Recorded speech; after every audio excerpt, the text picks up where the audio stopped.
and welcome to Dualshock'd, the Brotherhood of Geeks PlayStation Podcast. I'm one of your hosts, Brett J. Rasmussen, and over here, I got my other co-host. You got Spectre. Yeah, Spectre the Collector. How are you doing, my man? Doing great. We had a little technical difficulties, but we're off to a good start now. Yeah, hopefully. got some Bluetooth headphones. Got to test these boys out for this. I like it. That's probably what was doing it. Yeah, I know, right? I'm aware. But guys, before we get started into this, please, if you haven't already, subscribe to the channel, youtube.com/Brotherhood of Geeks. Like, comment, share, subscribe, tell everyone you know, tell everyone you don't know, all of that stuff. Today, we're going to be talking about a lot of different stuff. We're going to be talking about, of course, the free games on Plus that you can get on PlayStation. We're going to be talking about how Vicarious Visions has officially been merged into Blizzard. We're going to talk about how E3 is now canceled completely, both in person and digitally, for this summer. And in our main topic in our PlayStation conversation, we're going to talk about Project Spartacus, which is pretty much PlayStation fusing PlayStation Plus and PlayStation Now into one big service itself. But we will get into that later on in the show. But again, go ahead and subscribe to the channel Brotherhood of Geeks and press the like button. That way we can go ahead and you can show everyone that you like what we do, and you can tell everyone and that kind of stuff. And also press the bell icon. That way whenever we put up a video, you know we put up a video. Gotta do all the YouTube stuff. But with that being said, how you doing, buddy? I'm doing great. Yeah, it's been a little while. We had a little bit of a break since we did an episode, but I mean, doing good. I mean, it's been I don't know. It feels like this year's just flying by. Mm-hmm. I mean, like we're already halfway through April here. I mean, it's going to be well, I was going to say normally we'd be only like a few months away from E3, but that's that's gone now. We'll get to that later. But I mean, that's usually what I kind of go by. Like, okay, that's my mid-year point, Mm-hmm, but yeah, no, otherwise, I mean, it just feels like the year's been flying by. I mean, in terms of like games, I mean, a lot of World of Warcraft. I'm still, kind of just doing that. Most of my free time goes into that. But otherwise, I kind of I don't know. I hit a point where I was like, we're like a quarter of the way for the year. And I really have not played all that much, like significantly this year. Like, I mean, I tried, Elden Ring, didn't care for it, refunded it, wasn't my thing. I mean, which I'm not going to say much about it. I mean, if you're a Dark Souls fan, you'll love that game. If you're not a Dark Souls fan like myself, you're not going to care for it. It's not going to convert anybody over to it, I don't think. But beyond that, I mean, I was like, I kind of want to try something out, and that's what I'm actually playing right now, and have been playing about 10 hours in. I am doing a game that I was originally actually really excited for, and as it came closer to launch, kind of lost my excitement, and now I'm playing it. Playing Ghostwire Tokyo. Okay, first impressions. What do you think? This is me about 10 hours in. So yeah, first impressions. Yeah, what do you think? It's about a 40-hour game. So keep that in mind. If you do all the stuff, the stuff. First impressions. I'll talk about the positive first. Very, very, very beautiful, detailed world. It just blows you away. It takes place obviously in Tokyo. Yeah. And it's just the level of environmental detail. Like, I mean, you'll walk into a convenience store and there's like individual items in every shelf. Everything is so much time and effort went into design the environments. It feels like you're walking around I've never been to Tokyo, but this is what I would imagine Tokyo would sort of look like. And I think there's actually some parts of it that are actually mirrored on real life. So I mean, really, really amazing job on the environments. I wish it's this huge sandbox world. It's actually a really impressively sized world. I just wish there was an interesting game to play in that world. So first impression is, the game looks great. The environment looks great. But the story and the combat, while passable, serviceable, is just not enough to keep you interested. Really, what's keeping me interested in the game at this point, aside from just finishing it and getting the achievements, is just the gameplay loop of just exploring a map and getting all the collectibles. There's like a bajillion collectibles in this game. You'd probably actually like this. It's very similar to Assassin's Creed. There's like 400 different collectibles to gather, and there's all these different spots on the map you got to go to, and there's these it has its own version of towers that you have to liberate essentially. So I don't know. It feels very meh. Feels very middle of the road, like 5 or 6 out of 10. Average C plus kind of game. I love it that you like first impressions. I played it. It looks gorgeous, but it.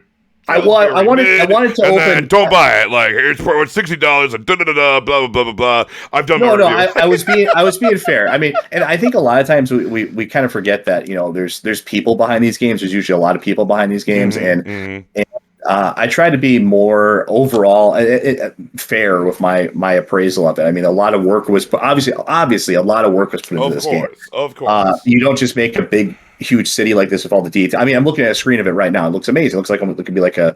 I mean, it looks great. So a lot of work went into this. I just wish they would do something more interesting with it. And sadly, I think this is something where a sequel would really help out a lot. But I know we're not going to get a sequel to this. Probably it's going to be. I think this is going to be sort of like maybe a cult classic at best. It's going to be kind of like Prey. You remember Prey came out? What was that? 3 or 4 years ago now, at least. That was a while ago. It's kind of a cult classic. It was not a bad game. No. It just didn't take off like they probably hoped it would. I mean, again, I've played my fair share of like Days Gone. Like we're gonna talk about Days Gone in a bit, but I love Days Gone. Days Gone was it's a solid 3 out of 5 game, and like I love that game. Sometimes I don't need a game to hit as hard as God of War 2018 or Horizon Zero Dawn or it's like game of the year, like nominated. Like he doesn't. Sometimes I'm like, I want a good game. Yeah, there's some problems with it. It's not, whatever. Like this is a fun. Yeah, it's a flawed, but by no means a horrible, unplayable mess or anything like that. I mean, right now, just by default, I would put it in my top 5 for the year, just because I haven't really played as much for this year. But I guess the best word I have is just disappointing. I was expecting a lot more out of this. I was actually really intrigued. I remember you probably remember the reveal for this as well too. It was kind of it was very it's kind of a special reveal, as you could that was what E3 19 or something like that. And it was I can't remember her name to save my life, but she had this very vivacious presentation where she came out and was talking about the game and dancing around. It was very memorable. Kind of way to reveal this game, and so I was interested in it. I was interested in the concept alone, and it just, I don't know, it just. I would say the plot of it and the writing is very anime-esque, and I use that as in a kind of a derogative way. I mean, it's not good writing. It's not an interesting story. It's a very there's no real mystery or intrigue to the game. It's just you're not playing this game for the story, and like I said, the combat's mediocre as well too. So you're mostly just playing the game because it's just a fun kind of Skinner box check. You just want to check all the things off and get everything on the map, and it's an easy turn your brain off type of game. You can't really miss anything in the game. It's an open world, and you have it's open world even after you beat the game. So I don't know. I would wait on it at this point. I don't want to give a full review just yet, but I would definitely wait at this time. And again, it is Spectre's first impressions, so for all we know, it could completely change. For all we know, it could change completely. If anything, I think the mainstream reviews have been overly harsh on this game, but it's not as bad as I was originally expecting it to be based on the reviews that I saw. But what about you? What have you been playing? Well, first, before I get into that, we were talking a little bit about your collection. Spectre the Collector. You were talking about what are you collecting? I collect a lot of things actually. I do have videos planned. I know I've been hyping these up for literally years now at this point. But I do have a lot of things I collect. I want to dip my hat into the or my hand into the world of collecting videos and kind of showing those off and kind of talking about what I collect, why I collect it, and how I collect it. So I'm gonna have some videos planned for that. I'm gonna go one thing at a time. But I do plan to start working on those here, as well as unboxing videos too. I have at least one thing to unbox now. Hopefully a couple other things come too. Shipping has been just completely awful, obviously, with everything from the past 2 years. It's just been atrocious. Yeah. You almost never get anything on time anymore. I'm still waiting for stuff I ordered like back in like 2019 at this point. It's crazy.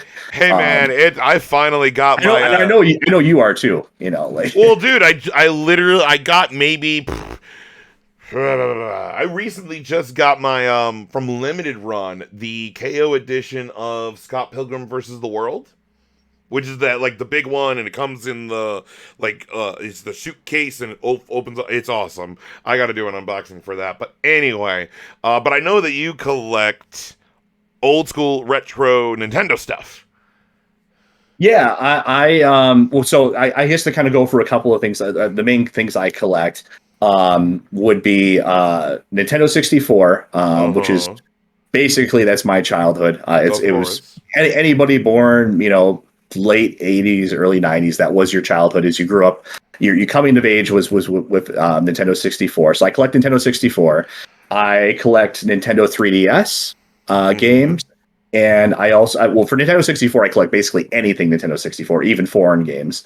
3DS, I'm trying to go for a full North American library. For Wii U, I'm on my way for a full sealed North American library. I'm almost there. I'm 50 games away from that at this point. I have a boxed physical PC game collection. Not going for a complete set. That would be absolutely insane and impossible basically at this point to do. But I'm going for titles that I grew up playing that I really enjoyed and other odds and ends I find here and there. There's actually a few stores still out there that have physical, mostly like used bookstores and stuff like that still have physical PC games. So I collect that. And beyond that, I have a lot of like little sub collections of stuff, and I have like a lot of little shrines to different games. I know you do that too. You have like a lot of little, statues and merchandise from different games. I have a very large.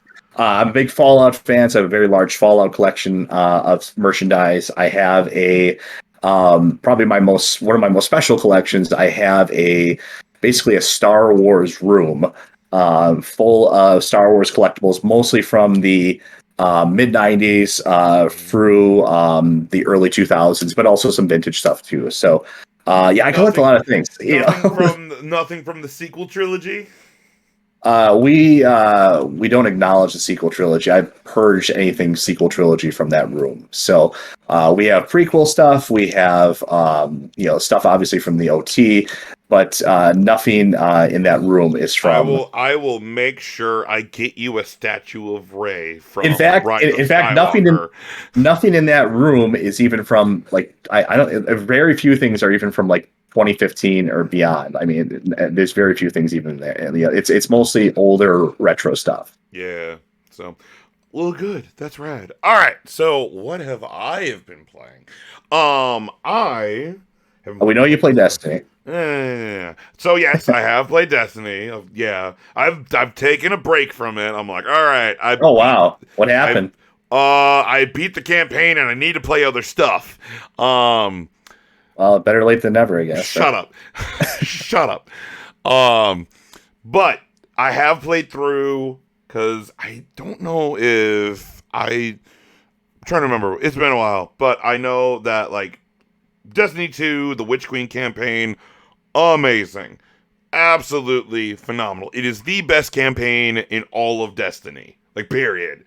The Witch Queen is a great jumping on point for anyone who hasn't played Destiny. And if you have buddies who play Destiny with you or whatever, the Legendary campaign is the best way to experience it. Oh my god.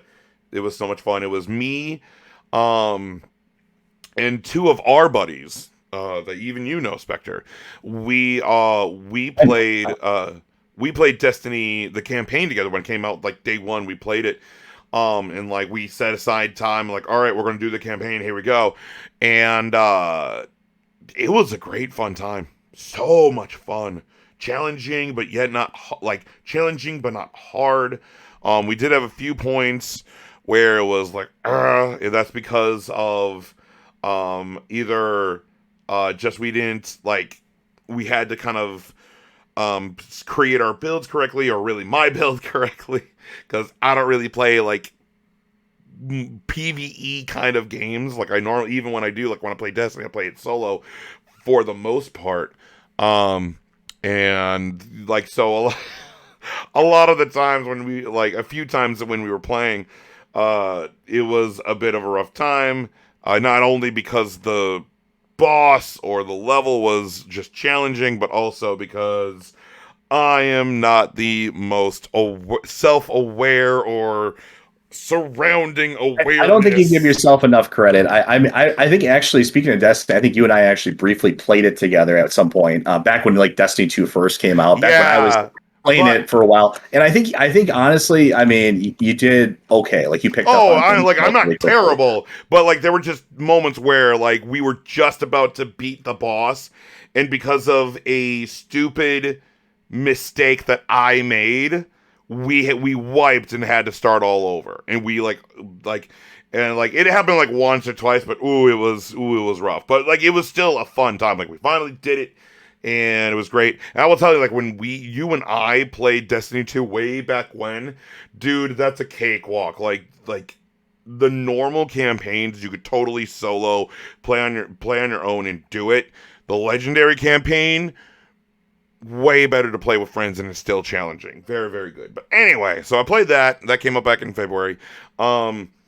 I will be playing through, and we'll be playing through. I'm actually getting, I'll be playing through Horizon Forbidden West, Elden Ring, and WWE 2K22 on our Twitch channel, twitch.tv/Brotherhood of Geeks. I'll be reviewing those 3 games, and you get to actually see, so I'll be playing through those 3 games, and you're going to be seeing my review process of me playing through it and seeing what I think. You're going to be seeing my reactions and kind of my entire thoughts going through it, and then we will lead into an actual ending edited review of the game that I have played, of Elden Ring, Horizon, and WWE. But on my spare time, I have played Babylon's Fall. That game is terrible. That game sucks. That game is well, for you to call something terrible. It's so bad. When you call something terrible, it's either really really good or it's really bad. So it's so bad. It's not okay. Okay, I just have to go on this rant, and I know we're like 20 minutes in, but we got to get going. But I got to rant about this. This game is bad. Like it's published by Square Enix, developed by Platinum, and it's a live service game. And like, and the game. What's up with Square Enix lately? I heard the what's it called? The Chrono Cross port was bad or like poorly handled. Yeah, it was poorly handled. They're not having a good year, you know. Oh god, I don't know what's going on. I don't know,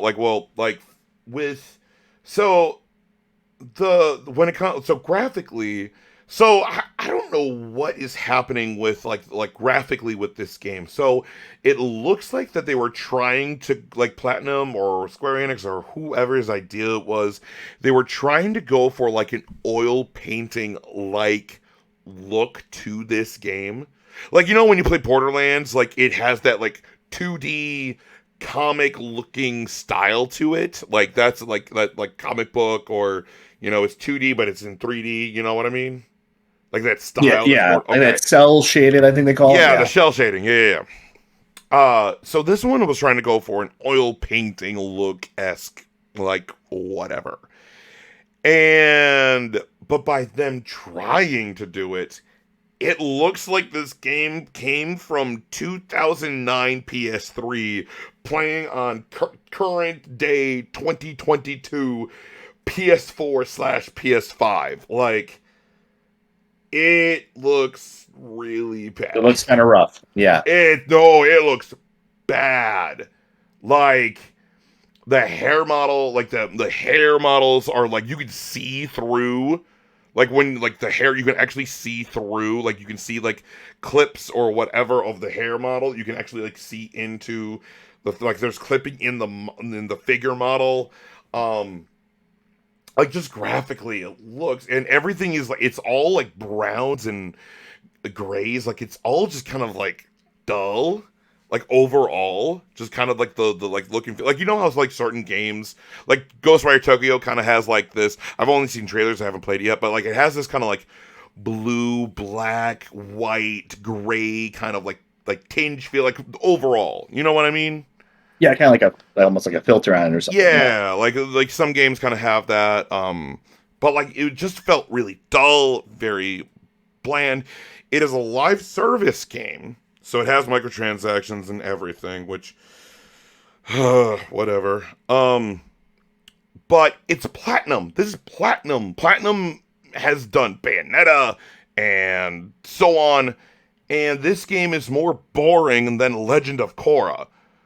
And Legend of Korra is just a okay game, and the only reason it's okay is because Platinum's combat mechanics and the combat system they make is really, really fun. This game is literally a beat 'em up, square, square, triangle, triangle, square, triangle, boring, same, repetitive. All right, let me keep going. Okay. There's nothing flashy to it. There's nothing special to it. It's just a boring live service. Now, the live service part of it is like pay to win, or like how bad is the live service? No, it's like I mean, it live service meaning that it's always online. It is, I believe, co-op. I don't even think there's a PvP element to it. Like I think it's just an always online live service game. There's microtransactions, but I think it's all cosmetics. But God, the game is boring and dull, and it looks terrible. Like, it's a bad game. So I played that. I also played Gran Turismo 7, and there has been news about this game, and I'll talk a little about it. I don't want to go too in depth because that could take up another topic in our news, but quickly.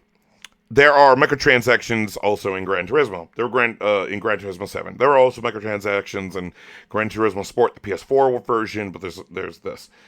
So when the game came out, like day one, you pretty much could play through the game, and the whole premise is that this is a car simulator. It's like first, before I even talk about kind of the controversies and that kind of stuff, this game is very good gameplay-wise. And graphically, it is gorgeous.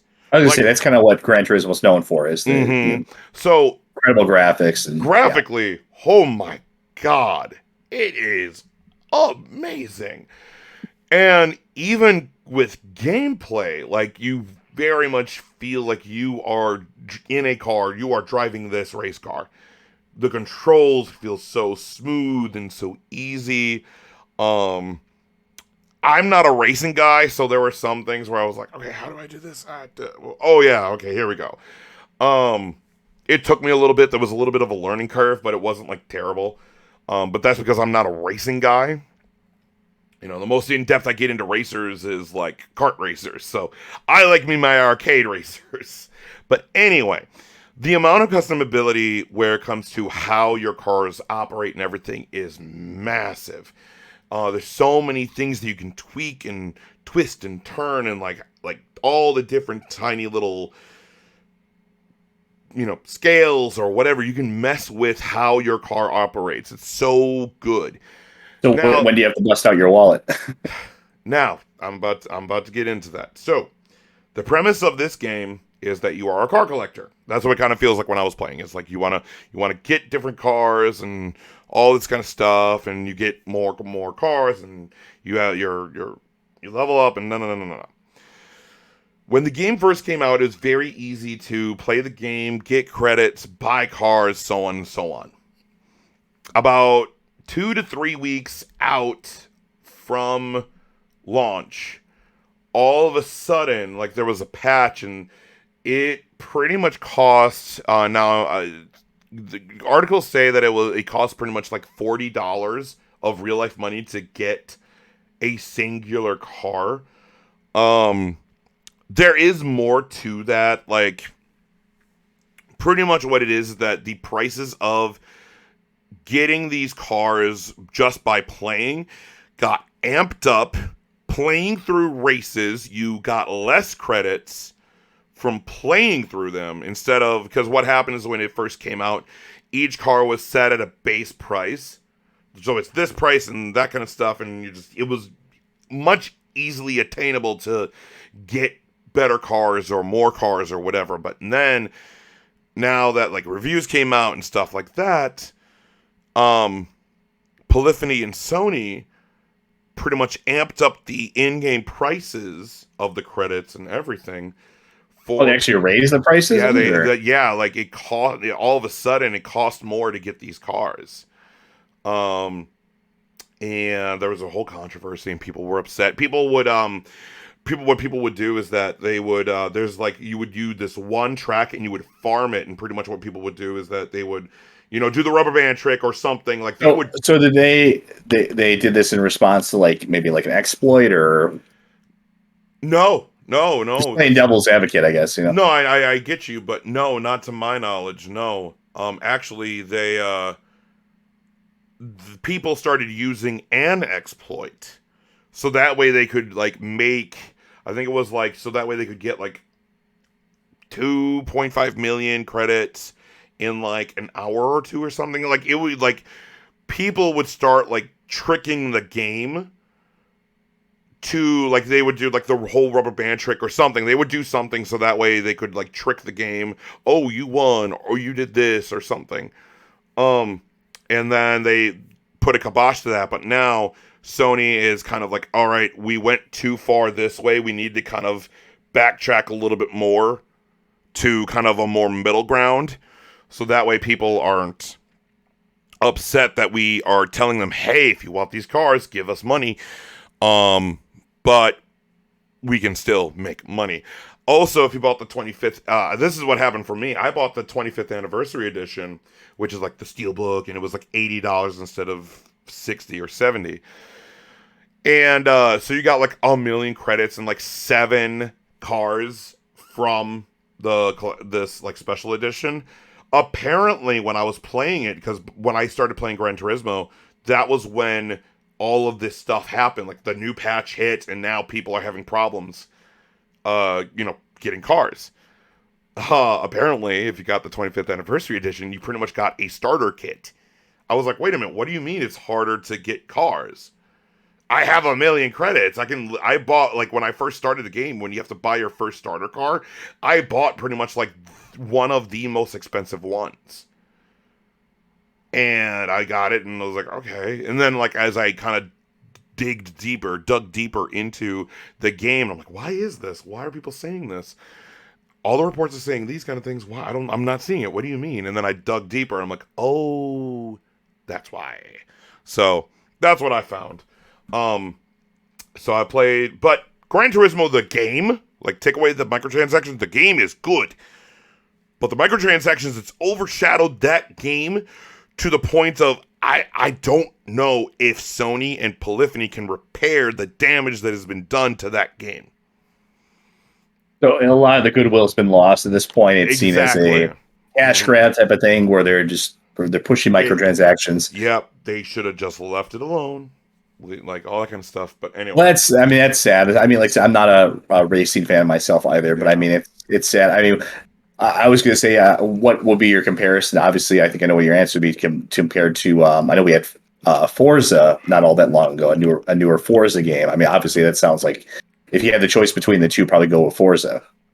Well, so Forza Horizon 5 came out last year. Now, mind you, as I said, like there's arcade racing and then racing simulator.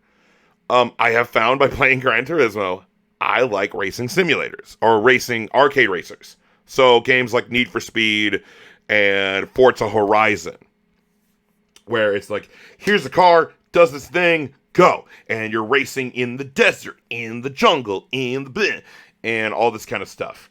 So it's more arcade-like, where this is like you're on racetracks, and you can put car parts. That's what this game was. And I found that that's not my kind of racing game. If I wanted to get into racing games. Like, I played Forza Horizon 5 a bit last year when it came out, and I had a good time with that game.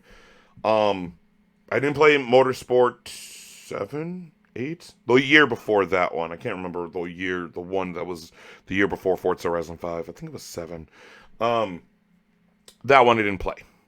But, I don't know. I mean, I like Gran Turismo, and that is very much a staple in the PlayStation library. But my God, guys, like, come on, Sony. But anyway, and so I played that, and then I just started playing Tiny Tina's Wonderlands. Like, literally started playing that. So that's the new like Borderlands. Yeah, it's like it's in the Borderlands world, but you're playing D&D, but it's with guns and magic and stuff, and there are classes and stuff, and there's a lot of customizability. I don't know if that's a word, but whatever.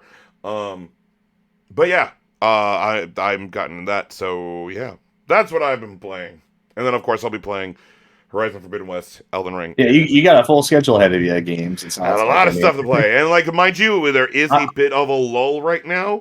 Because, I mean, like, what is it? I think the next big game, I'm going to look at, I think the next big game. Oh, I have been playing Kirby Forgotten Lands, also on my Switch Lite.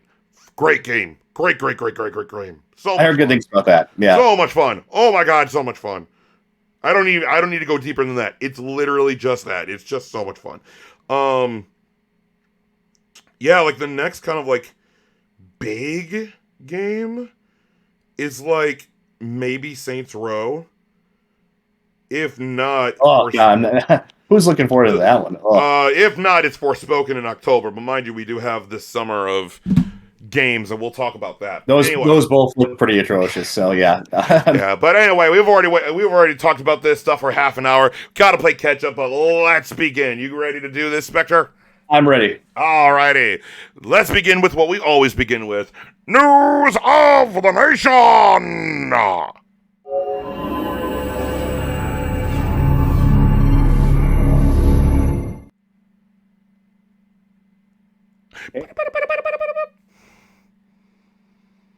I just want to see what you would do. You're like, I'm done with you. You're the what's it called, the thespian here. The host, the host, the actor, the thespian. You can do all that. Yes. All right. Let's begin. So let's begin. We're in the month of April now, and let's talk about the new games, the free games that are coming to Plus this month. So these games are available starting Tuesday, April 5th, we are already past that date, so these are available right now. So, the free games that you get on Plus is Hood, Outlaws, and Legends on the PS4 and PS5, SpongeBob SquarePants Battle for Bikini Bottom Rehydrated for the PS4, and Slay the Spire for the PS4. So you get one free game for PS5, and then 2 games for the PS4. What do you think, Spectre? Really the only notable thing in there is I heard Battle for Bikini Bottom. I mean, obviously that's kind of like a cult classic, or not a cult classic. Just I mean, a lot of people really adored that game when it first came out. I was not part of that generation that really enjoyed SpongeBob. I mean, it was kind of there in the background for me, but I was not. I wouldn't call myself a SpongeBob fan. So that's probably the main title there. Everything else, I don't know. I'm not really as familiar with. What are your thoughts? I mean, Hood, Outlaws, and Legends, it's pretty much a online multiplayer game. It's very much PvE focused. There is a PvP, VE mode, but it's very PvE focused. I haven't played it. I've seen the trailer for it. I remember when it got shown at a State of Play or something. It looked pretty cool. SpongeBob SquarePants Battle for Bikini Bottom is that was pretty much a very popular game back when it first came out on the PS2. But now, like, people would speed run through this game. This is a speed run game. And it is very fun. It is an action platformer. It's actually not bad. It's actually pretty fun. And then Slay the Spire is like it's a fantasy deck builder. I haven't played this game, but I've heard good things about Slay the Spire too. But also, it looks like also up until May 11th in the PlayStation Plus collection, Persona 5 is still in the PlayStation Plus collection, but it will be removed after May 11th. So we've said this before, we'll say it again. Add these games to your library. You add these games to your library, you still have them. You can download them whenever you want, as long as you have Plus active. Just add them to your library. You have Plus. Just add them to your library, and you can always download them whenever you want. Yeah, no, it's a good idea. I mean, I think actually at this point, I want to say my Plus is actually officially gone. I've been adding games on just because I still had Plus kind of left over, but I think at this point I might actually be done with Plus now. Yeah, because I of course now I've switched fully to PC. So I think this is actually it's either this month or maybe I think it might be actually next month is my last month for Plus. So I add the games on my app, and then just on the off chance in case I ever go back to PlayStation, which I don't see happening. I have those at least. But yeah, no, I mean, you may as well just add them to your library. It doesn't hurt anything. Spectre doesn't play PlayStation on a PlayStation podcast. Great. Awesome. We gotta change the name of the podcast. No, we're not. All right, next topic. PlayStation has more acquisitions planned for the year 2022. So I will pull this up.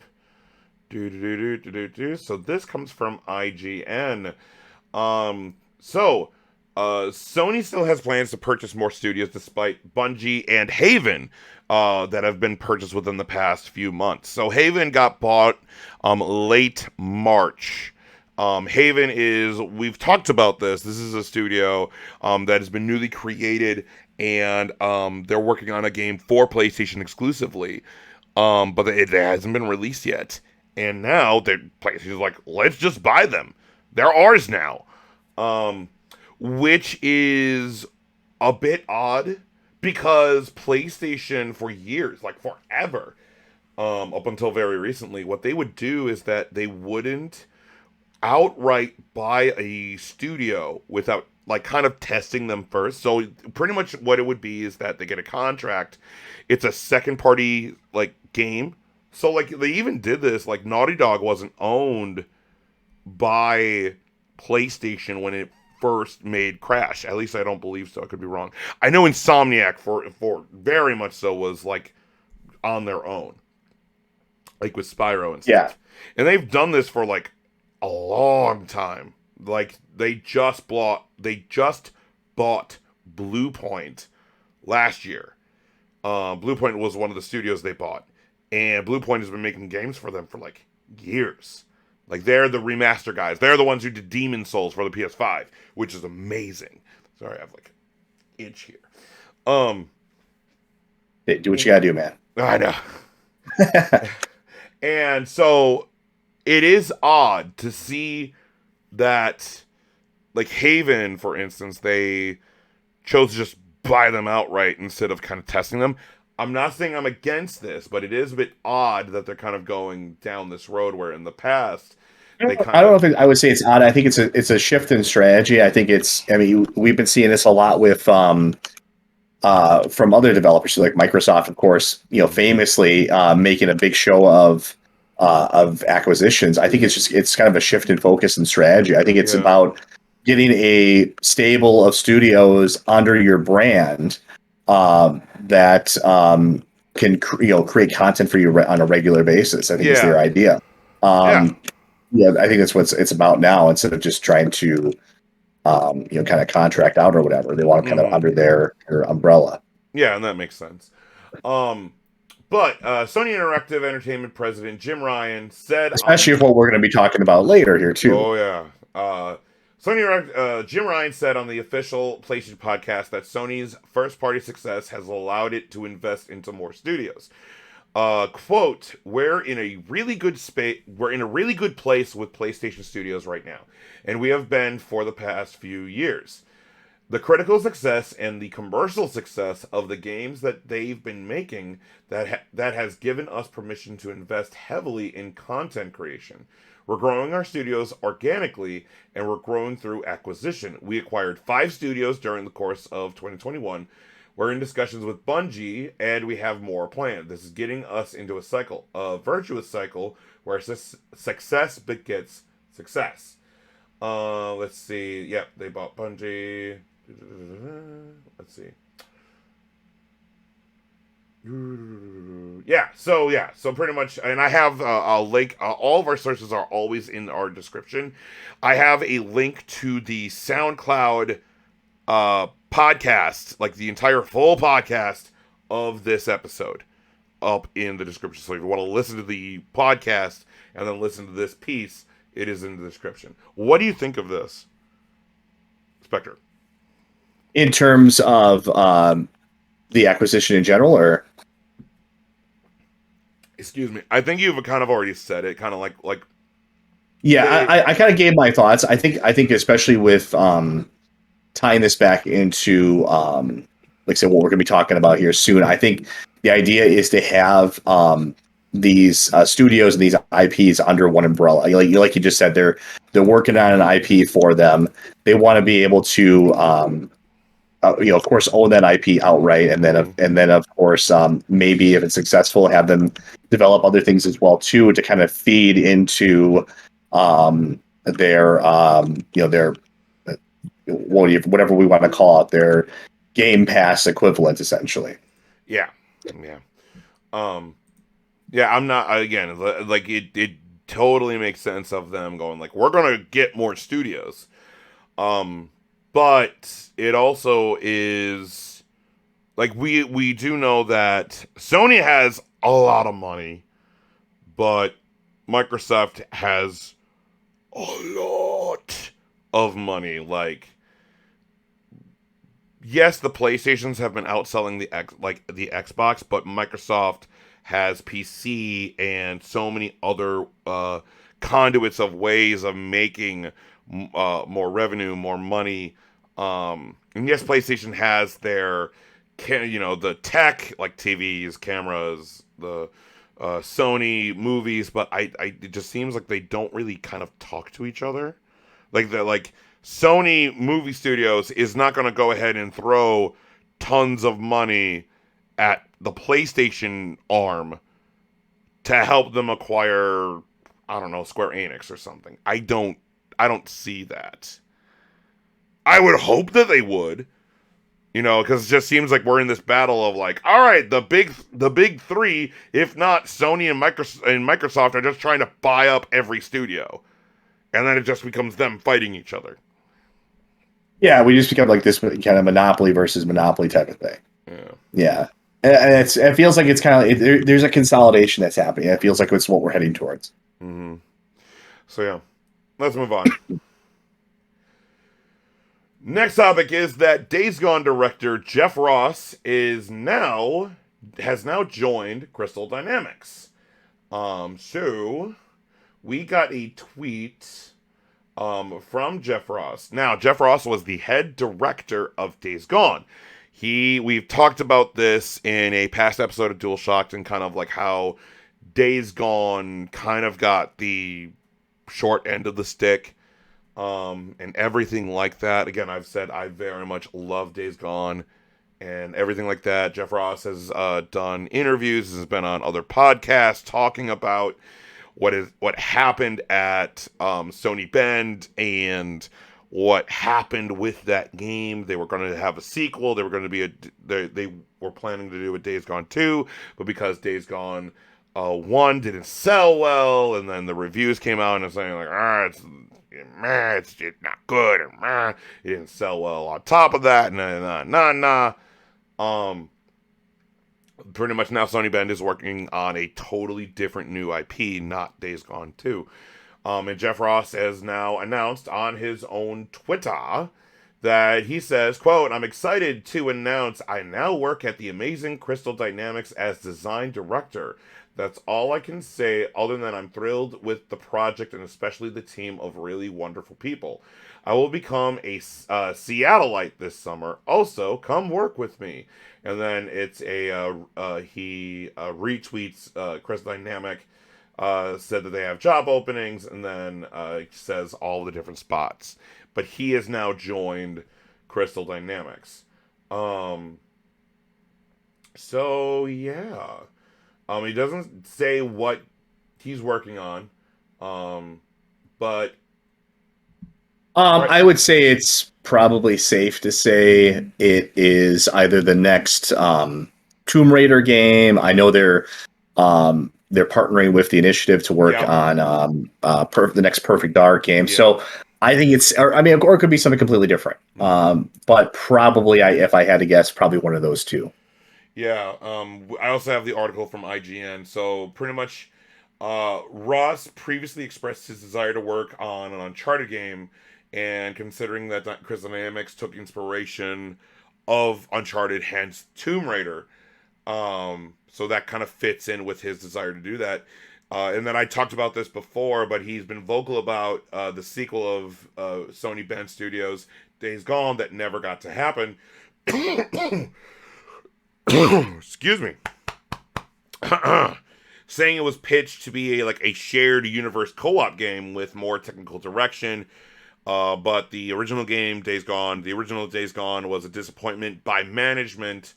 Though, Ross said in the sequel, hopes were pretty much dashed when the ex-chairman of Sony Interactive, Sean Layden, left the company. Sean Layden was the guy who supported Days Gone, but then when Jim Ryan came into the picture, and we've kind of been seeing this with Sony ever since Jim Ryan has kind of come into play.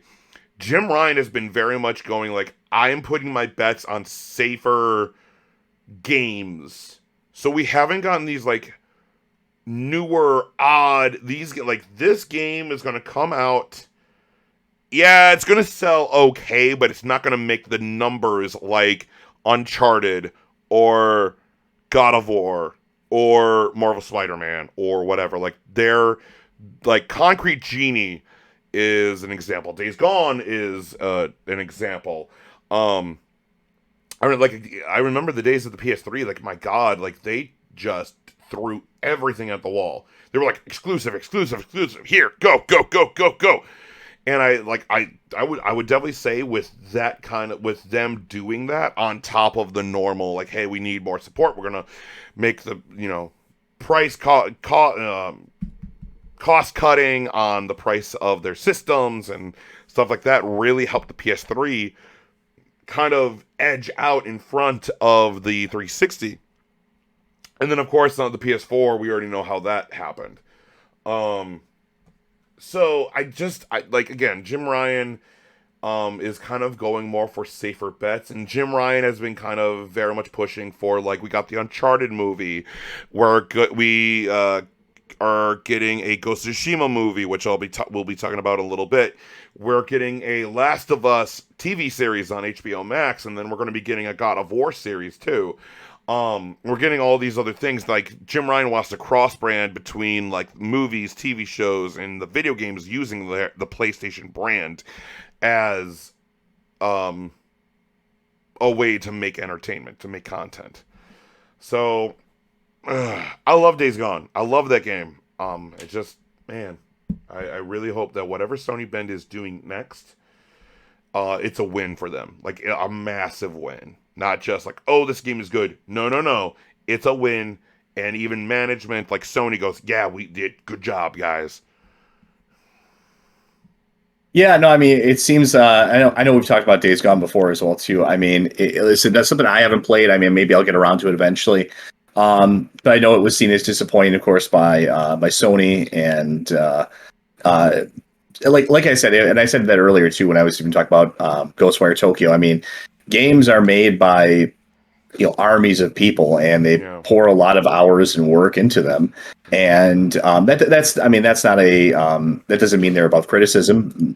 but no, that's not what I'm saying. It's more so that it must be heartbreaking for them to be told like, hey, we pour all this time and energy into this game, and the game seemed to be doing really well overall. I mean, it was relatively well received, especially for a game that it was in a very saturated genre. And then you have your kind of your corporate overlords come back to you and say, oh no, this was a failure. Well, the thing is, like, Days Gone came, like, we talked about this. We talked about on our episode Days Gone By, where it came out in a month or like around a time where there wasn't really any big games, so it was a safe time to like, all right, we're gonna launch this game here.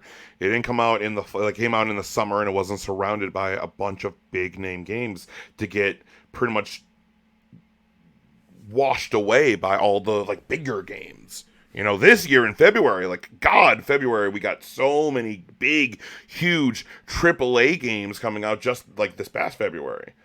So like that's February, and like that early time, the Q1 time is now becoming kind of the second fall, but it came out at a time like in a month or like in the summer where it was pretty much safe to be like, okay, it can stand on its own legs. People didn't buy it, and yes, there were bugs that kind of when the game first launched, there were some bugs that it made it a little bit hard to play. But like the reviews, like I remember seeing the reviews, and they were like, "Oh, this is boring. Oh, I've played this game before." So on and so on. It was a lot of this game was not fun, and I'm like, what? I'm having a grand old time. And now, mind you, I've said that before about Order 1886, and I very much am in a small boat. You say that about a lot of games, yeah. Well, certain games, but like Order 1886, I will definitely go back and play. I had a good time with it, but I'm very much in a small minority when it comes to that game. But it kind of just felt kind of like Days Gone is a solid 3 out of 5 game, but like a lot of the reviews made it feel like it was more of a 2 out of 5 game instead of kind of like what it felt like it really was. And and I saw when I mean reviews, I'm talking about like reviews from like IGN, GameSpot, the big guys. But I saw online from people like just normal people like you and me who played this game had a good time with it. Yeah, it's not, it doesn't blow you out of the water like, God of War 2018 did, but it's still a good game. And I would love to hear your opinions, everyone who's watching. I would love to hear what you guys thought of Days Gone. So yeah, good for him. Good for Jeff Ross. He's going to Crystal Dynamics, and he's pursuing what he wants to do. Yeah, good on him. That's the takeaway. Exactly. Let's move on. Next topic is that former PlayStation boss reveals his best and worst E3 moments at Sony. I just found this from IGN. I thought this was really fun. I wanted to go ahead and put a fun article in our news. So this is, and the former boss is Jack Tretton. Tretton. I always mess up his name. I always put like an N there, and I don't know why. Anyway, former U.S. PlayStation CEO Jack Tretton certainly has had his shares of up and downs at Sony. While his tenure was filled with more highs than lows, PlayStation certainly had its tough moments between 95 to 2014. That was when Jack Tretton was running PlayStation US. In a new interview with Axios, Tretton shared some of those moments, recalling some of his best and worst moments from E3. Which includes the PS4 reveal, which managed to deal a devastating blow to the hopes of the Xbox One before the generation even began. That E3 was amazing. I loved that E3. Was that E3 20, what was it, 2013, I believe? Yeah, it was 2013. I want to say 13, yeah. Yeah, it was. It super was. I remember. Yeah. Oh, boy. Because you had in February, you had the PlayStation reveal event in New York, where they revealed the PS4, and then like, this is the DualShock 4. The only piece of tech that we got to see was the DualShock, the controller. And they did that as like, okay, here's the first part. Wait until E3 where we reveal the actual system. And that was when we got all the tech and the specs. And that was the famous, like, that was the E3, because in 2013 you had the Xbox chose to do their reveal of the Xbox One a month before, like little less than a month. Well, I think the big takeaway there was it was a great marketing ploy, kind of to rival the PlayStation 1 reveal, really, which was just a mic drop kind of moment, which is, I mean, that's what you had. I mean, you had an extremely botched reveal of the Xbox One that everyone hated. And Sony, I mean, they capitalized on it. They really, brought the heat, and they capitalized on it really well. And what was great is that, like, PlayStation announced we're making a new system. It's called the PS4. Da da da. Here are all the games. Da da da da. Like that. Like we got. Like they're doing Kingdom Hearts. They're doing this. They're doing this. Like all of the stuff. And it came out. And really, there weren't a lot of like good games that were announced. It was more so, I think, just the. Like I said, I think at the time, you and I can disagree on that. But as you were saying, sorry. But but yeah, no, I think it was more so just, it was a great, like I said, they really exploited that Xbox reveal, which it just left a horrible taste in everybody's mouth and almost killed that brand to some degree. It really did. Like, I mean. And it really, the stuff that they ultimately, the ironic thing is the Xbox One, we can kind of safely say, was really just ahead of its time in some ways with some of its policies. Oh, yeah. Because a lot of that just has come to pass at this point. But I mean, I think what the other part of it, though, was at the time was it felt so heavy handed. It felt so out of touch with what people had wanted at that time. And it wasn't just the used games and the always online check-in. It was all the emphasis on movies, and this and that. It felt more TV, like TV, sports, TV. Movies, yeah, it didn't feel like there was. It didn't feel like there was anything there for gamers, which was kind of that's all of the people who tuned in or who were there for this event. You're like, why are you showing sports? Like, that's like, I'm a big wrestling fan. Like, I love this. That's like if I went to an All Elite wrestling show and then all of a sudden, instead of there's a ring, I see a basketball court. And I'm like, wait a minute. I thought I was here for wrestling, and all of a sudden it's basketball. Like, right? It's not what was advertised, Exactly. But what other moments does it mention there to kind of keep going? Again, like, as you said, so I'm about to get into this because he continues. But like, just to kind of give you a quick timeline. So they did the reveal in February, which was so smart, because from February to June, you just had people talking about, oh my God, the PS4. Oh, what is due? What is all? Like, you just had continuous, like, you couldn't. There was news and people talking about their opinions and everything from that time. Then Microsoft had theirs in like May to reveal the Xbox One, and that was what you were talking about. Madrick, or John Maddock, or whatever his name is, he's now gone. Don. Oh, Don, yeah. Whatever. He came out and revealed the Xbox One and said it was, always online DRM, all the stuff we didn't want to hear, and then sports. Movies. TV. Video games. TV. And then what, like, killed them. And I'm like, good, you got rid of him. Good. He almost killed you guys. Is that because of the always online DRM things, he said, because one of the things is, like, if you're in a very rural, like, you're just kind of out in the boonies and you want to play Xbox, you have to connect to the internet every 24 hours or whatever. Like, you have to connect online. And he said that if you can't do that, well, you should play on the 360. It was a very like, let them eat cake type of moment, just like, we don't care about you. We're not interested in you as a customer. We're just going to basically, and it wasn't just people that the thing about that too, it wasn't just people that, weren't interested in getting an Xbox One right away. Mm-hmm. It was a damning message against anybody that was interested in Xbox One, because it was sending this message that, hey, we're just going to abandon our hardware as soon as we have the next thing out there. which Sony, to its credit, has, historically, Sony has actually done a really good job of supporting their systems, even beyond the launch of their successors. Like PlayStation 4 is still getting games, a lot of games, a lot of exclusive, console exclusive games, even, and so I mean, they've done a good job of that. But I think that was sending a message to people, even if you were interested in an Xbox One, it's like, hey, wait a second, are they just going to abandon this hardware too as soon as it's convenient for them? Like, are I are I part of this process at all? Don't you care? Exactly. It's like, and mind you, this is back in 2013. Smart homes were not a thing yet. We did all the stuff that we now have, smart homes, smart watches, all the stuff that this interconnectivity that we have now, that was not a thing back in 2013. That was not.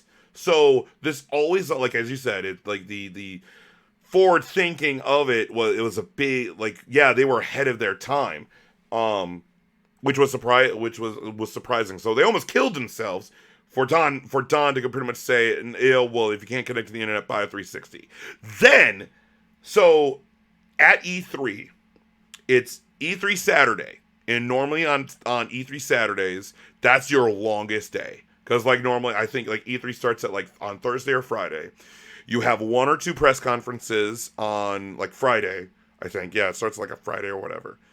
Day one you have one or two. Day two you have. Or day two, that's your Saturday, whatever. There were 4 press conferences that day. It was PlayStation went first, then I think it was EA, then Bethesda, then Xbox. But regardless, so you had PlayStation, Xbox bookending the day. And then you had, I think it was either Ubisoft or EA or Bethesda or, a publisher as the other two. PlayStation comes out, and this is one of his favorite moments. This is one of Jack Trent's favorite moments. The reveal included the, quote, official PlayStation used game instructional video, which that's what I was about to get to. That was when it's Jack Tretton, and I can't remember who it was. It was, let me quickly pull this up. Oh, it's phenomenal. It's Shuhei Yoshida, Shuhei. Right? Yeah, it was Shu and Jack. That was it. Yeah. Oh no, it was Shuhei and someone from my whatever. But it's Shuhei and pretty much going, this is how you trade in a used game, and he gives it to another person, and they smile at the camera. It is amazing. Oh God, that PlayStation opened that day, and they were like, game. We support the indies.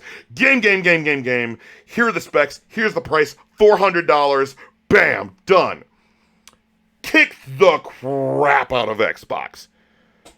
And then you had Xbox who's like, TV, movie, games, TV. $500 worth of Connect in the box. Ooh. Sony wiped the floor with Xbox that day.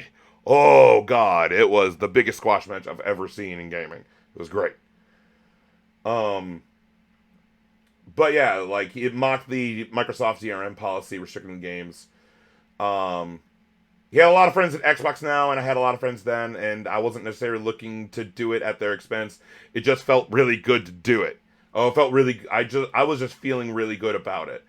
But times weren't so good for him in 2011. PlayStation suffered the famous PlayStation Network outage due to a hack that left for a 23-day PSN outage. That was the famous outage around Christmas that left some 77 million accounts exposed. And during that time, PlayStation endured heavy criticism for it because, people would say, the Xbox Live network was always superior to the PSN because of how secure and how you had to pay money to use Xbox Live, where the PSN on PS3 was free. So that kind of stuff. And when that happened, they offered 30 days of free PSN, plus pretty much to all members, among other make goods. Tretton opened that E3 by apologizing for the event. Quote, while that was necessarily a tough message to deliver, I thought it had to be said. Elsewhere, Tretton reflected on some of his other projects at Sony where he felt were orphaned a little bit and weren't given the necessary attention they needed. He cited the Vita's low sales and slow adoption of PlayStation's VR headset as examples of projects. They were certainly technologies that I thought were good, but just didn't have the level of support they needed, he explains, talking about some of them lacked the marketing budget they needed other support.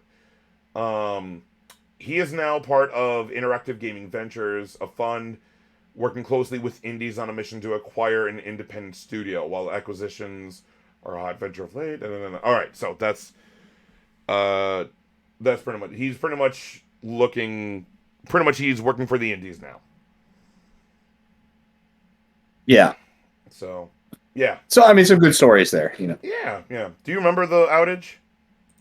I do. Yeah. No, that was. I was on Xbox at the time. It was my primary system, and yeah, no, it was an interesting time. I was like, you know, part of me was wondering, like, how could people tolerate this? You know, I would be going nuts if if we lost our internet service for basically a month. Yeah, it was not good. It was not good. Let's move on.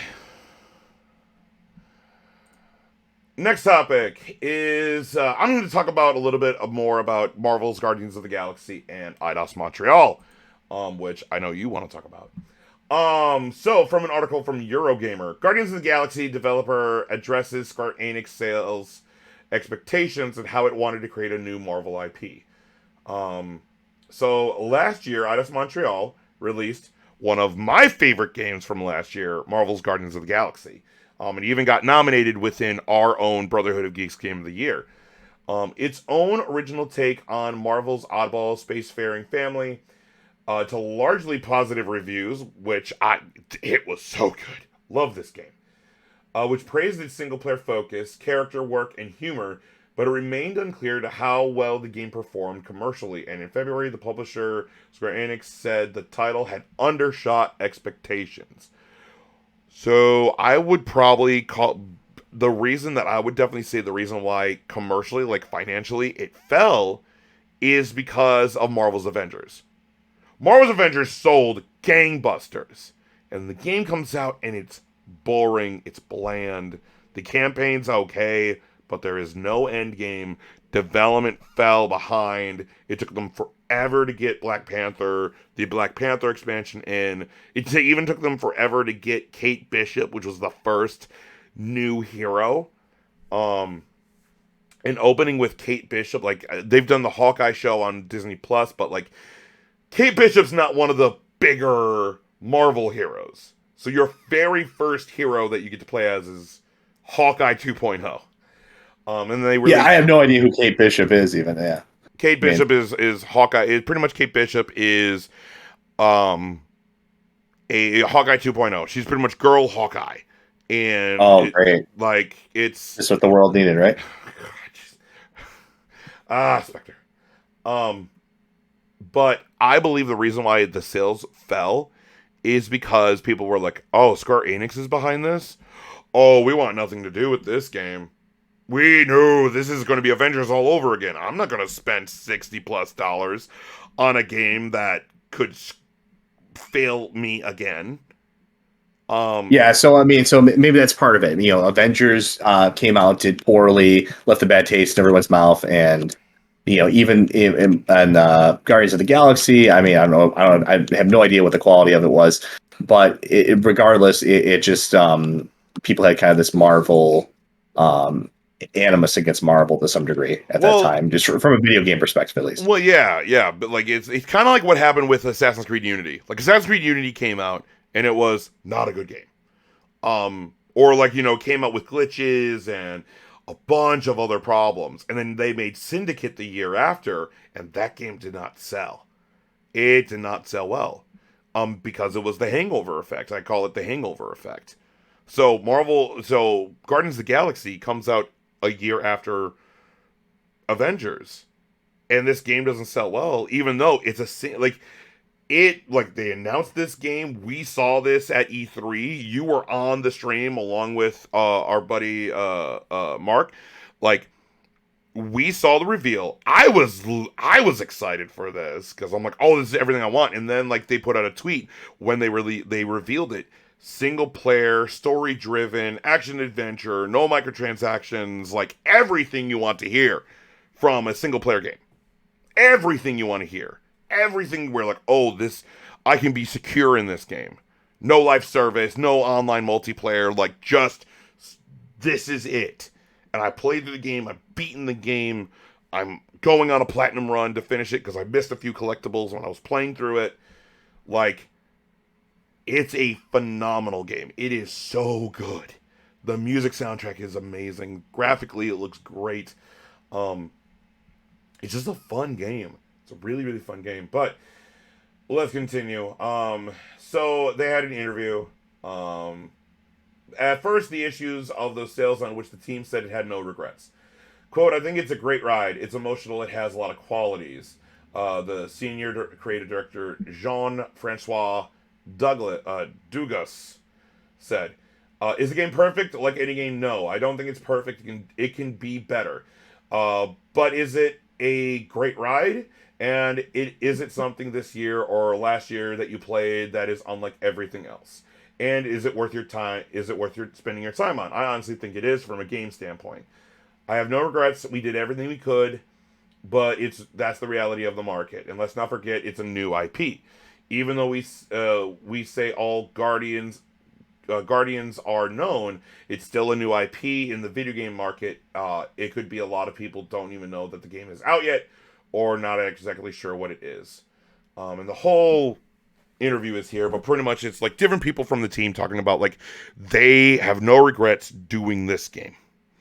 And there's also an article. I won't go too deep in on this because we got to move on.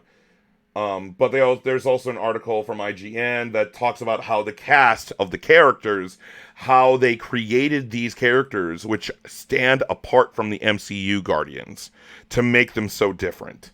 So please go look at the articles in the description. I know this is kind of more my thing. Spectre's just here to listen to me talk.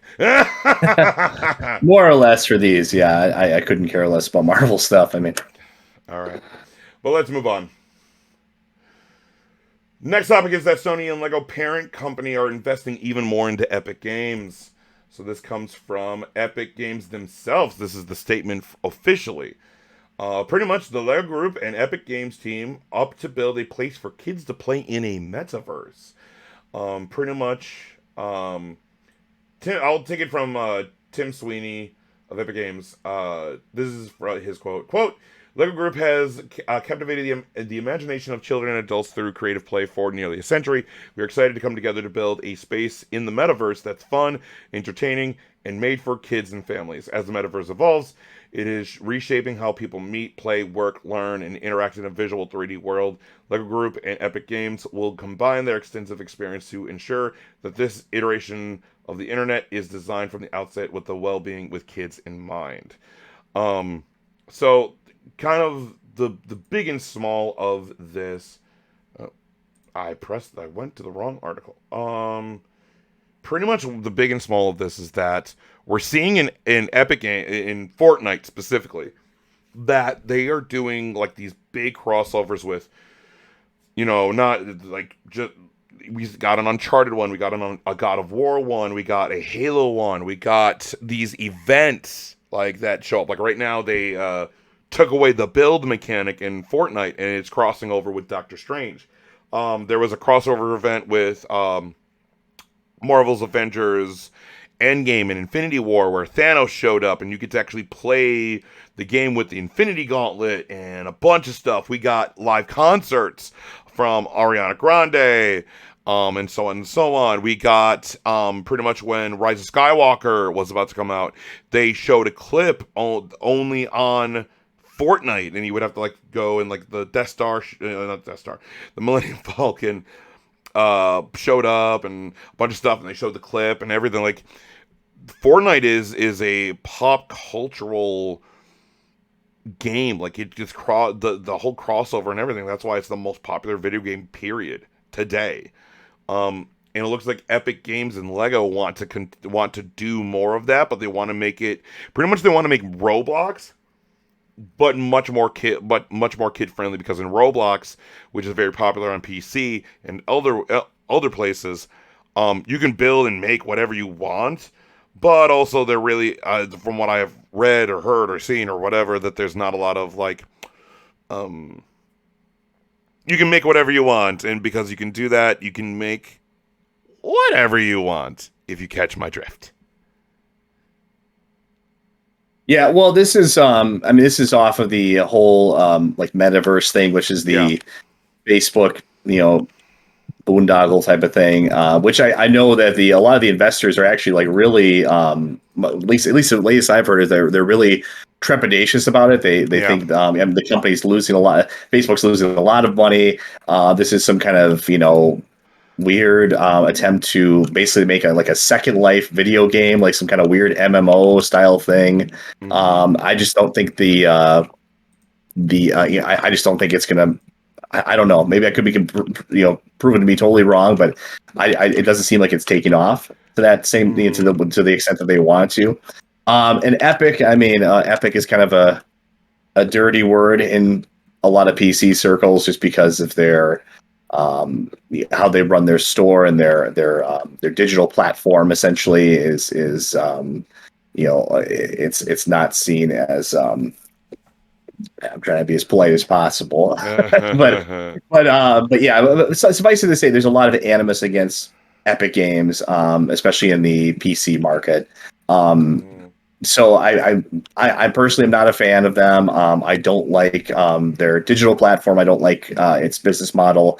I don't, so really anything they do at this point, I'm not really in favor of.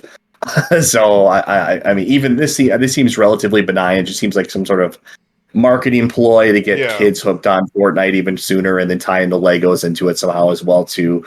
So whatever, I mean, people they've been marketing to kids forever. I mean, Fortnite is kind of a kids thing.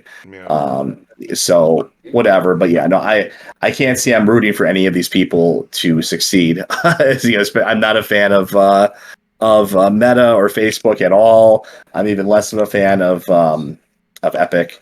So no, I can't say I'm hoping for the best for anybody on this. And the reason that we have this on Dualshock'd is that the Sony Group Corporation, as well as Kirkby, pretty much it's the family-owned company holding an investment company behind the Lego Group.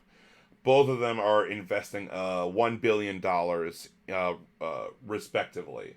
So Sony is behind this, and we have heard that like Sony is very much supportive of Fortnite, and they want to do more with it with Epic Games and all of that kind of stuff. So yeah, we'll see how that goes. But anything else, Spectre? No, that's all I gotta say. All right, let's move on. Because I have nothing good to say about it. I'm aware. If I let you go, all of a sudden I'll start hearing bad words and dirty words, and I'll have to mute you. And I don't want to do that. But let's move on. Next topic is that Vicarious Visions has been officially merged into Blizzard Entertainment. So pretty much this comes from IGN, but also from GameIndustry.biz. So that pretty much the Vicarious Visions has been merged into Blizzard Entertainment. The developer was previously tied to Activision, but has been moved across to Blizzard's side of the partnership after most recently worked on Diablo 2 Resurrected. While the 2 or so employees will remain in the Albany-based studio, they will now solely work on Blizzard games. Vicarious Visions will no longer be the lead developer on any project, but instead a supporting studio. There's nothing new for staff at Vicarious. They were important support during the development of Destiny 2's PC version, but this official merge signals the end of lead development, such as that on Tony Hawk Pro Skater 1 and 2. So pretty much, if we're going to get anything else from Tony Hawk, it is done. No more. We even got a tweet from Vicarious Visions saying we've officially merged with Blizzard Entertainment. Our development team will remain in Albany, New York, and fully dedicated to Blizzard games. and we invite you to follow us at Blizzard Entertainment, pretty much Blizzard's official Twitter. Well, I hope that now that this is like sorted out, and maybe they can settle down and maybe get a port of Tony Hawk over. I mean, we already have a PC port of Tony Hawk, but I think we're anybody at this point is waiting for it to come to Steam. It's already it's an Epic Store exclusive, kind of tying nicely into our last story. So hopefully this means that they'll actually keep working on stuff, and they'll get stuff over to like the Steam and other and other ways of distributing it.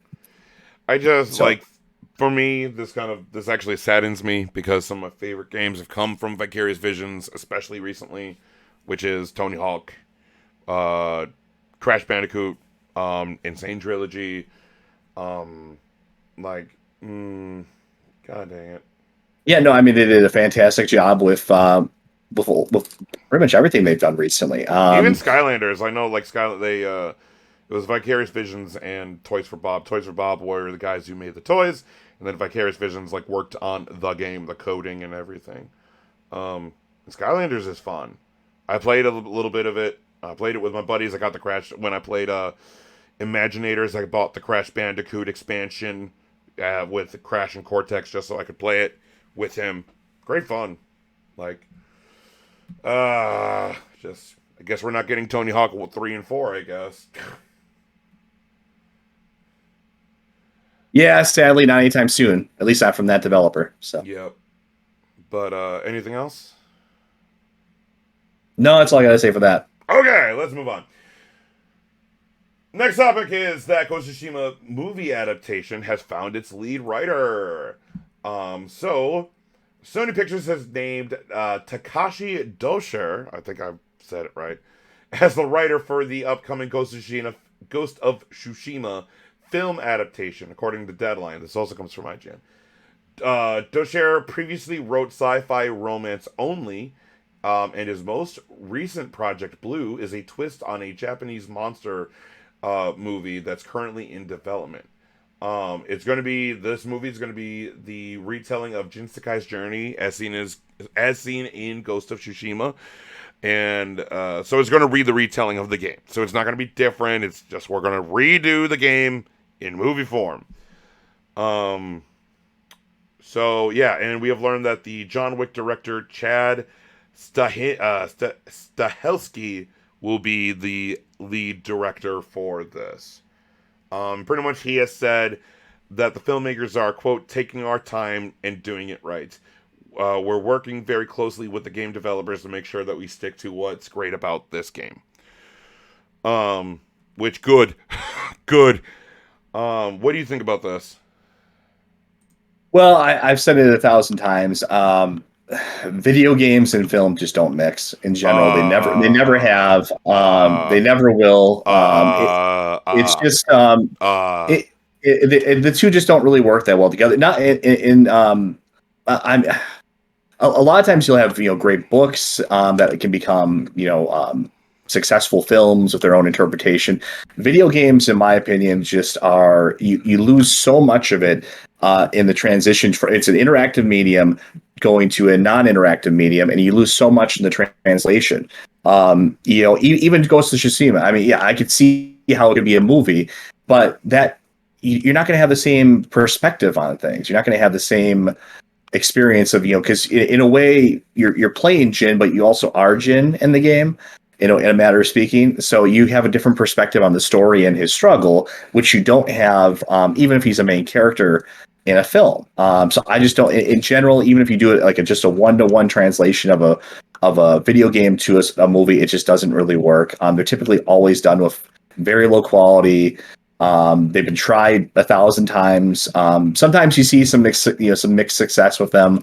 Like the 90s Mortal Kombat movie did really well at the box office, and it did about as well as a Mortal Kombat movie could do. I guess it was entertaining. Some other guilty pleasure movies I like Warcraft, the Warcraft movie, which is kind of a guilty pleasure of mine. But yeah, in general, video games and movies just don't mix. They never really have. They probably never really will. It's a way for it's really just a marketing technique. It's a way to cross promote a game or a series and try to bring in a new audience, essentially. Hey, Spectre. What's hey, Spectre. Do you know what the number one movie out right now? The number one movie ever, like in the world right now, that's out in theaters right now. Do you know what it is? I think it's Sonic, isn't it? Yes, it is. It's Sonic 2, and it's a video game movie. Do we want to go by sales as the only metric of quality then? It's a great movie. It is awesome. Yeah, it is no, I don't think good. I don't know what you're talking about. I don't think you like the conclusion of that. You know, it has been reviewed tons of times. People are loving Sonic 2. I don't care what the reviews say. If anything, the reviews are really in general. No, I don't. I mean, in general, reviews go, especially from if we mainstream like, sources. If we keep going back, yes, but like even so, like we got Uncharted out. Yes, it didn't do as well as Sonic 2. But it's not. I have seen far more video game movies. I haven't seen Sonic. I haven't seen either Sonic movie. I mean, I don't know. Maybe they could be great. I don't know. But I've seen a lot. I've seen a lot of video game movies over the years. Since I was a kid, essentially, I've seen dozens of them. They're universally almost always bad. And the ones that are good are kind of a guilty pleasure. Changing, my dude.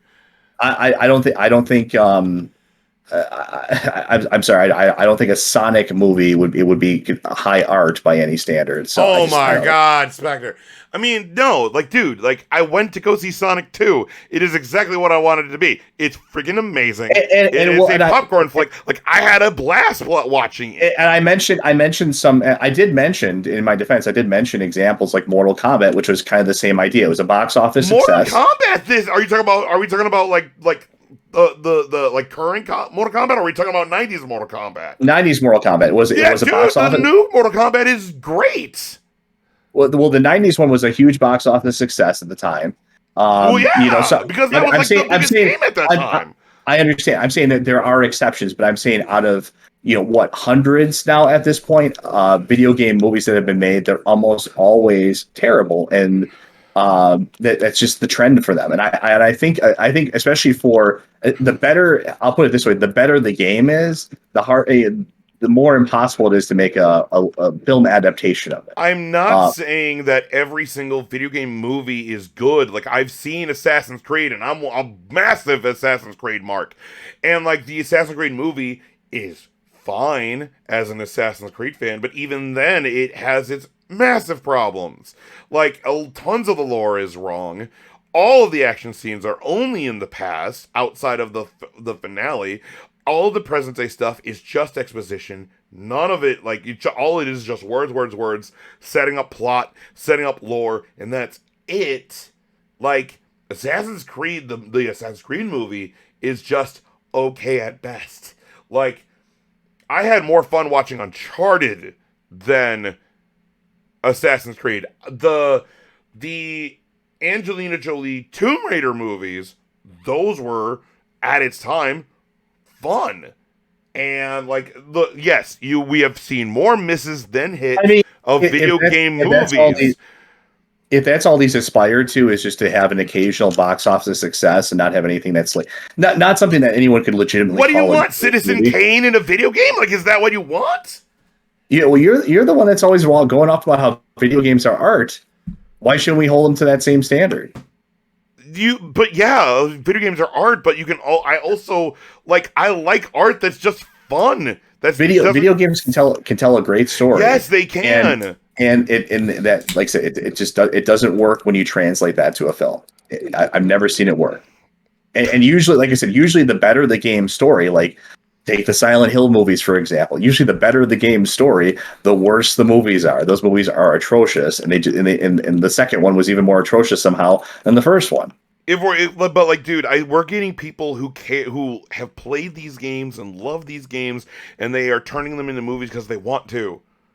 Like, and fine, when Ghost of Tsushima comes out and it's trash, we'll come back on here and you'll see me eat my piece of humble pie. Like, I think the other thing too is, do we really want a movie of these games? I mean, does everything have to translate over into another medium? I don't really want a even if you had the original creators on it and the original voice actors and everything, I wouldn't want a Silent Hill 2 movie. I I already have it. I already I have a Silent Hill 2 game. I already have a Ghost of Tsushima.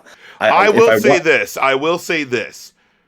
I do agree with you that them going, we're doing Ghost of Tsushima, and we're just gonna retell Jin Sakai's story. We're just gonna do the game, but in a movie form. That I do agree. I'm like, I would just say, well, why don't you just play the game? well, yeah, like if you're gonna just retell the game, I do agree with you there. If you're just gonna retell the game, why then? But if you're gonna be like for instance, excuse me, I'm sorry, I have the hiccups. I mean, I'm not saying there's no I place for multimedia. I mean, you can have a I mean, you can have forays into other forms of media and expand the universe of a property, but at the same time, it's just well, I don't know. well, It doesn't work in the well, feature film look, form. like again, like with Uncharted, they chose to go a completely different route. Like they wanted to retell a completely different story. Now there were some kind of hints at the past video games, and there was like again, it's not Uncharted wasn't a perfect movie, and could it have been better? Yes, but I have like the Ratchet and Clank movie is terrible. The Ratchet and Clank movie that came out like years ago, that felt like a cash grab. That felt like, hey, let's get a movie to tie in with the video game that we're putting out in 2016. That was a cash grab. That was terrible. But the Uncharted movie felt like there was effort and time and thinking put into it. The Sonic movie, oh my god, the Sonic movie is amazing. Like everything about Sonic 2 is so good and so much fun. Sometimes, like I like for art, like video games is art, just like comic books and all of that kind of stuff. Sometimes I just want to see something fun or something cool. I don't need everything to be Citizen Kane or whatever. As I said, sometimes I just want to play a game like Saints Row 3, which is just stupid fun, whatever. You turn your brain off, I'm just having fun. And I also do want my games like Last of Us 1 or God of War 2018 or whatever, where it's thought provoking and gameplay's amazing and graphically it's amazing and da da da da da da. Yeah, no, I mean, and this is a topic that could be its own video, really. Of course. Talking about video game movie adaptations. Like I said, the best thing I can say about him is I have a few guilty pleasures myself. Of like I said, I like the Mortal Kombat movie. I like the Warcraft movie. I do too. I mean, I'm sure there's others. I can't think of any right now, but I'm sure there's others that I was mildly entertained by. But for the most part, it's just a formula that does not work. And really, it's not really even a film director's fault or whatever. It's really just you have this interactive medium, and it doesn't line up very well to this non-interactive medium. A book to a movie or a movie to a book even can work because it's two very similar types of mediums in some ways, because they're both they don't ask anything of the audience member. They don't have you participate in the story or directly identify or control a character. It's a very different type of medium, and I think that's okay. I don't think that there's nothing that's really lost by video games not being not translating well into film. Mm-hmm.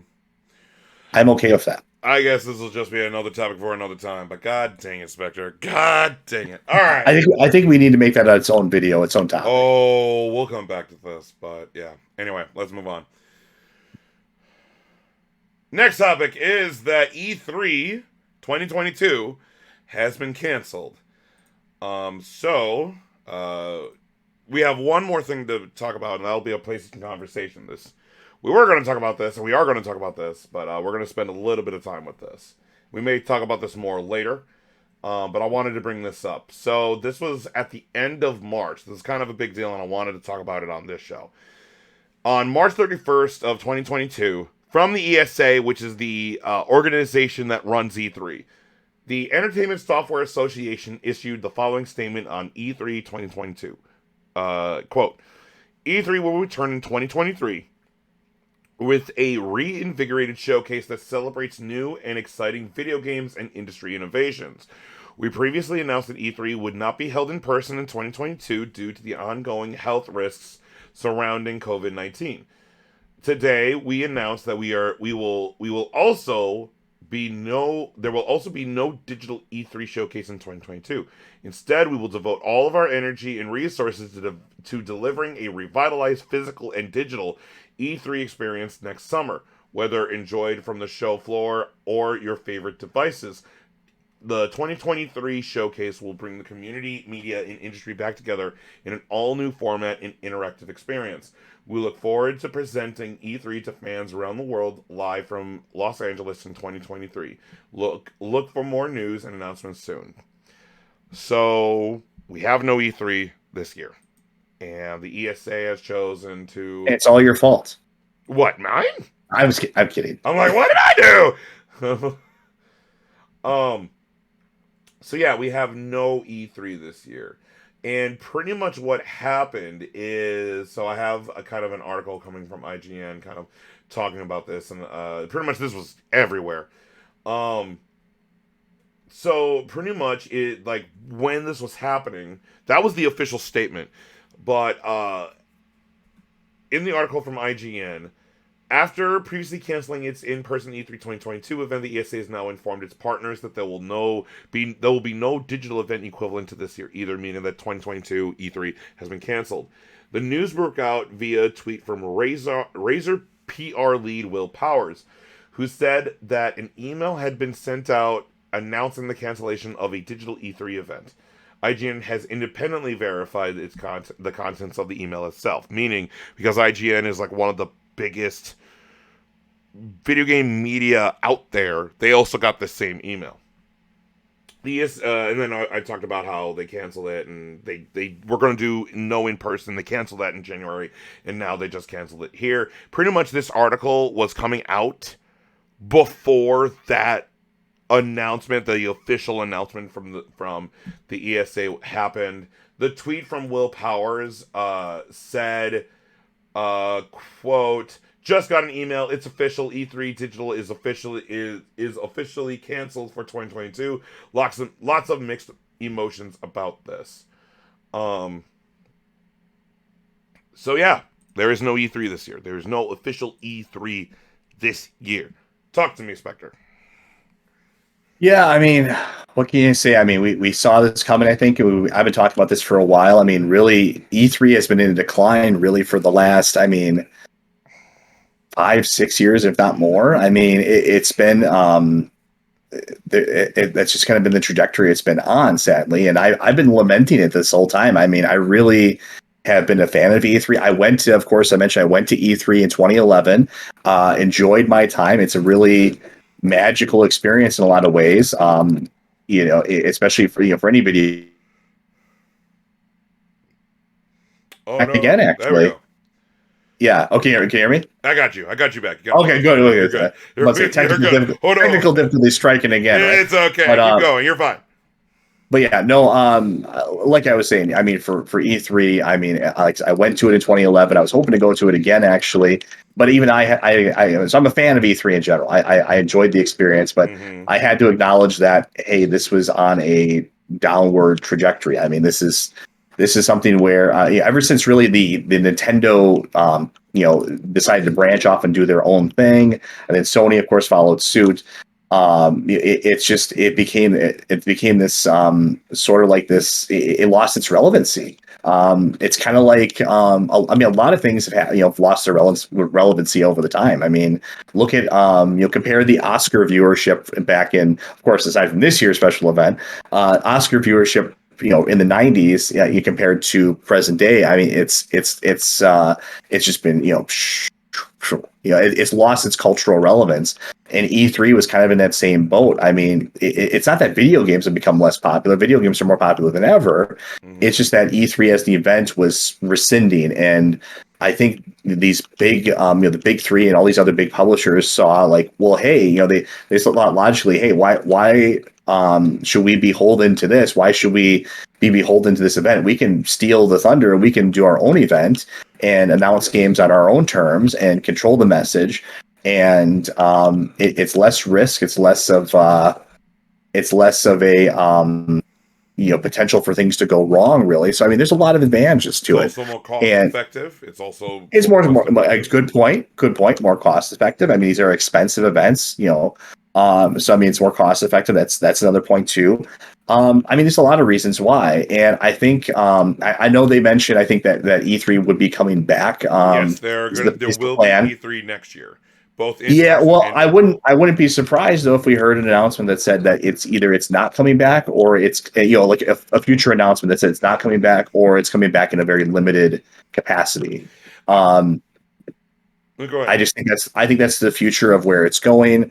I'm not saying I like this at all. Like I said, this is not a good thing in my opinion. I like the pageantry of the event. Like I said, I liked going there myself. It's a really fun experience. This isn't a good thing. I like the convention going experience, and this is just something that's it's kind of going away now. It's kind of becoming something that's more closed door, away from the public, sanitized and controlled, and very corporate-y, which I don't like. So yeah, I don't know. I mean, my thoughts are this is not a good thing. I mean, it was kind of inevitable, but this is I'm not happy about this. I mean, with this, I will definitely say this definitely sucks. I enjoy E3. I do know there's a lot of people online and elsewhere who are like, "Good, the death of E3, ha ha ha ha ha, good, die." That's not me. I enjoy E3 regardless, and yes, I think when you were saying kind of like E3 has been declining year by year by year by year, and I think that's with a lot of kind of like we heard, I think it was, what was it, not, it was 2019 maybe, no, it was what was it, last year, I can't remember, but there was a year, I think it was either last year or the year before, where someone was able to pretty much get everyone, like anyone who was like attending the event, like pretty much emails, like there was a doc hack or whatever. Pretty much someone was able to get access to people's like addresses, emails, like, and it's not, these are like the real life name peoples of people who would like attend the event or are streaming the event or whatever, would be like Matt Pat, like like so on and so on, like real actual names and stuff like that. Like there was a doc hack for that. And I believe it was either the year before, or maybe it was last year. It was very recent. There have been other things that have gone wrong at E3 and so on and so on. And I mean, mind you, my favorite E3 outside of 2013, like I would say my favorite one. I was actually talking about this E3 with a buddy of mine literally earlier today as of recording this. E3 2016. That is my favorite E3. That is the year where it opened with God of War, the God of War reveal. That was Resident Evil 7. That was the Last Guardian date. That was the Marvel Spider-Man reveal. Like that E3 was a banger. And it just kind of, with this, it definitely sucks. Now, what we kind of have seen is, like we saw this last year, Jeff Keighley has Summer Game Fest. And that's, I think, going to take its spot right now. Is like, well, E3 is not happening this year, so Summer Game Fest is going to take its spot. So Jeff Keighley is going to go ahead and talk to a lot of people, and we'll probably get our PlayStation Showcase. We'll get our Nintendo Direct. We'll get our, Inside Xbox or whatever. And we're going to get our announcements from the big three. And then we'll probably get a Ubisoft Forward. We'll get a Square Enix Presents, all that stuff. Like, we're going to be getting all that probably within the same time, like in that summertime. But now we don't have an event shot at this time, if that makes any sense. So. Yeah, I mean, and plus, I mean, I don't know. It's just part of I think one of the problems of just how we are nowadays. We kind of become this very sanitized kind of corporate. We have this very sanitized corporate culture where, it's just less fun in the world. I mean, yes, I mean, you had some stupid stuff and you had some gaffes kind of pop up in E3s in the past, and really funny moments that really. I mean, like, remember the PlayStation 3 reveal? I mean, just how awful that was. I mean, there's a lot of funny stuff that happened there. It was a very, you're not going to have those fun experiences anymore of just like the kind of the humorous moments. I mean, that's really what I'm going to miss kind of the most. I think is just, I mean, you just had a lot of really wacky, fun moments. I will definitely. I'm not putting the nail in the coffin for E3 just yet. I do agree. I think we're seeing the last breath of air coming from E3, and who knows? Maybe they'll, maybe next year or in the next few years they'll come. Like, it'll be better than ever or whatever. We'll see. I believe that if next year, if we hear the ESA comes out and saying, yeah, we're not doing in-person E3 because of whatever the reason would be. Now I think we're like, all right, you're dying. You're done. You're done. Like, yeah, I mean, well, like, I guess that's fitting. And you're taking more of the optimistic route. I'm taking more of the pessimistic route. That's me. I'm always optimistic. But like, they said that they're like we said we canceled in-person E3 because of COVID, and like, fine. And then, like, it is surprising they can't play that card anymore now. It's more like, okay, what's This was back in January where they didn't know, and in at that time in January, you kind of have to lock things in at that time because there's a lot of planning that goes into E3. These kind of events, like cons and stuff, you can't just go ahead and plan it like 2 months, a month or two before the event. You just can't. I think they were just like, we don't know what's going on. We're just going to play it safe. We're canceling in-person E3 just to be safe. I do find this surprising that they're like, yeah, no digital E3. That is surprising. Because E3 last year, like, went fine. It went okay. Like, mind you had that whole, doc hack that happened, which, but I don't know. Maybe they said they're spending this year off to revitalize themselves. And we have seen with other video games that when they take a year off, when these yearly releases and they take a year off, the next game is actually very good. So I'm kind of going with that mentality where maybe the next E3 will be better then, right? Yeah, exactly. Okay. Woo! All right, we got through the news. One thing to talk about, and you and I are definitely going to debate about this. Oh boy, here we go. Let's go. Are you ready for this? I'm ready for this. All right, let's go. This is our PlayStation conversation. PlayStation. Okay, so we have heard a lot of rumors about this, and it has finally been announced. Project Spartacus, which is pretty much the rumor to be said, the rival PlayStation's version of Game Pass, has now finally been revealed. From the PlayStation blog, let me get this up. From the PlayStation blog, they have announced, this is from Jim Ryan himself, quote, since launching PlayStation Plus in 2010, Sony Interactive Entertainment has been at the forefront of innovation with game subscription services. We were thrilled to be the first console membership service that included a refreshed library of games through PlayStation Plus, and also launched the first console game streaming service with PlayStation Now. Side note, that was when Sony bought Gaikai, and they used that acquisition to do PlayStation Now. Today, we are pleased to share with you official news about changes coming to our subscription services. This June, we're bringing together PlayStation Plus and PlayStation Now in an all-new PlayStation Plus subscription service that provides more choice to customers across 3 membership tiers globally. Our focus is on providing high-quality, curated content with a diverse portfolio of games. Below is an overview of the membership terms. So, there are 3 tiers to this, all right? So, the first one is called PlayStation Plus Essential. Pretty much this provides the same benefits that PlayStation Plus members are getting today. You get 2 monthly downloadable games, exclusive discounts, cloud storage for saved games, online multiplayer access. There are no changes for existing PlayStation Plus members in this tier.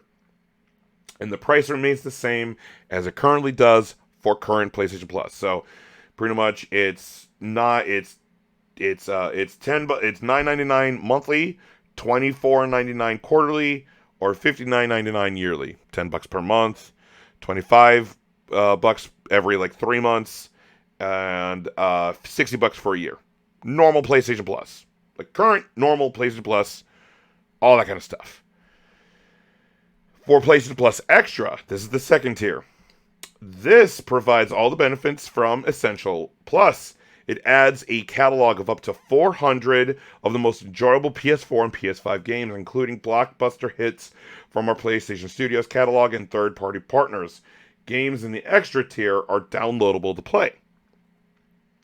The price for this one is $14.99 monthly, $39.99 quarterly, or $99.99 yearly. So $15 per month, $40 every 3 months, or $100 yearly. And then the premium, this is the top tier. This is the highest, biggest tier. Highest tier. You get all the benefits from Essential and Extra tiers. It adds up to 340 additional games, including PS3 games available via cloud streaming, a catalog of beloved classic games available in both streaming and download options from the original PlayStation, PS2, and PSP generations. It offers cloud streaming access for original PlayStation, PS2, PSP, and PS4 games offered in the Extra and Premium tiers in markets where PlayStation Now is currently available. Customers can stream games using PS4 and PS5 consoles and PC. You also get time-limited game trials, which will also be offered in this tier, so customers can try select games before you buy. The price for this is $17.99 monthly, $49.99 quarterly, or $119.99 yearly. So $18 per month, $50 every 3 months, or $120 per year. And then there's also PlayStation Deluxe in select markets, pretty much for markets without cloud streaming. PlayStation Plus Deluxe will be offered at a lower price compared to Premium and includes a catalog of beloved classic games from the original PlayStation, PS2, PSP generations to download and play, along with the time-limited game trials. Benefits from Essential and Extra tiers are also included. Local pricing will vary by market. So that's like where you aren't able to stream. Yeah. Let's see. This is a major evolution of PlayStation Plus. With these tiers, our key focus is to ensure that hundreds of games will offer the best quality of content that sets us apart. At launch, we plan to include titles such as Death Stranding, God of War, Marvel Spider-Man Miles Morales, Mortal Kombat 11, and Returnal. We're working closely with our imaginative developers from PlayStation Studios and third-party partners to include some of the best gaming experience available with a library that will be regularly refreshed. More details to come we'll have on the PlayStation Plus service. When this service launches, PlayStation Now will transition into the new PlayStation Plus offering and will no longer be available for standalone service. PlayStation Now customers will migrate over to PlayStation Plus Premium with no increase to their current subscription fees at launch.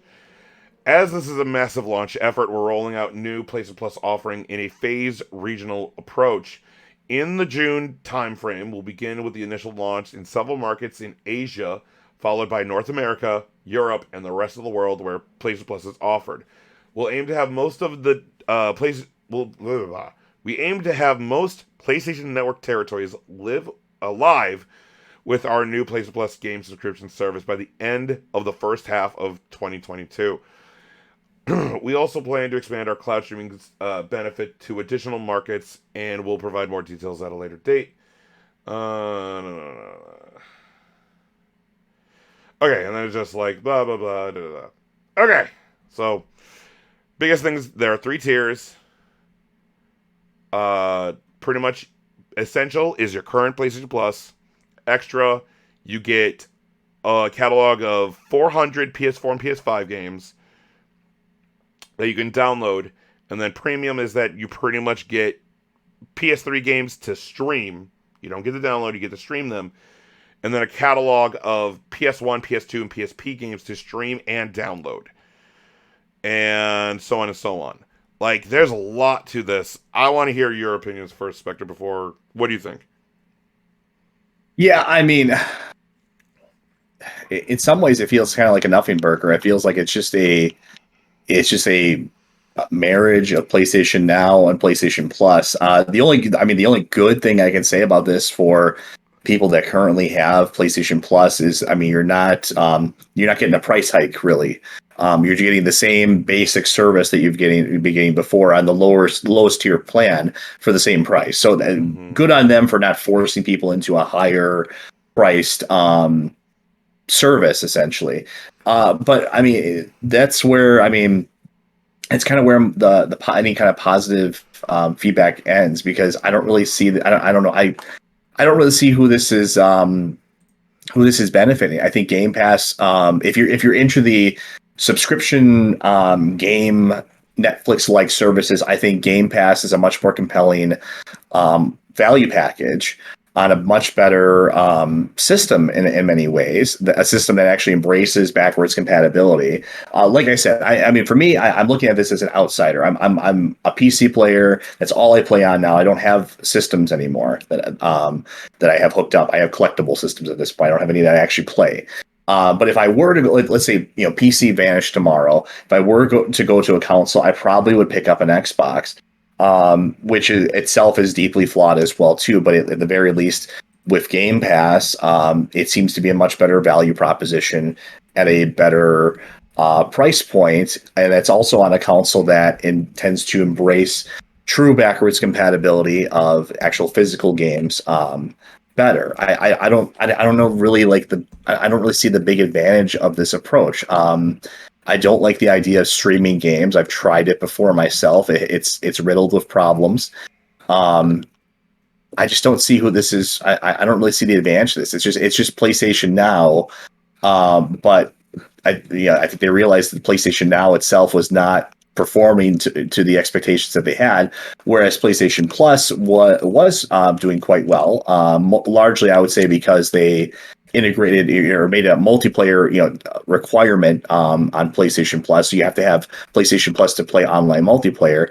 Once they did that, PlayStation Plus numbers took off, and combined with the popularity of the PlayStation 4, I think they want to take a successfully branded product, which is PlayStation Plus, and marry it to PlayStation Now in hopes that it'll kind of lift numbers in general, and they'll get more money out of it in general. So yeah, I mean, I'm like I said, for me personally, I think these subscription models, even the Game Pass model, which seems to be the best of all of them, they're still scams. I see the only way this works for anybody is if maybe if you look at it as sort of like a rental program, kind of like back in the day what Blockbuster had, where you had I think they had something similar to this, where you had like sort of like a rental pass. You could rent certain games, and of course back then you had to bring them back to a store, but it was a similar idea, but it was a way to kind of get guaranteed money coming through.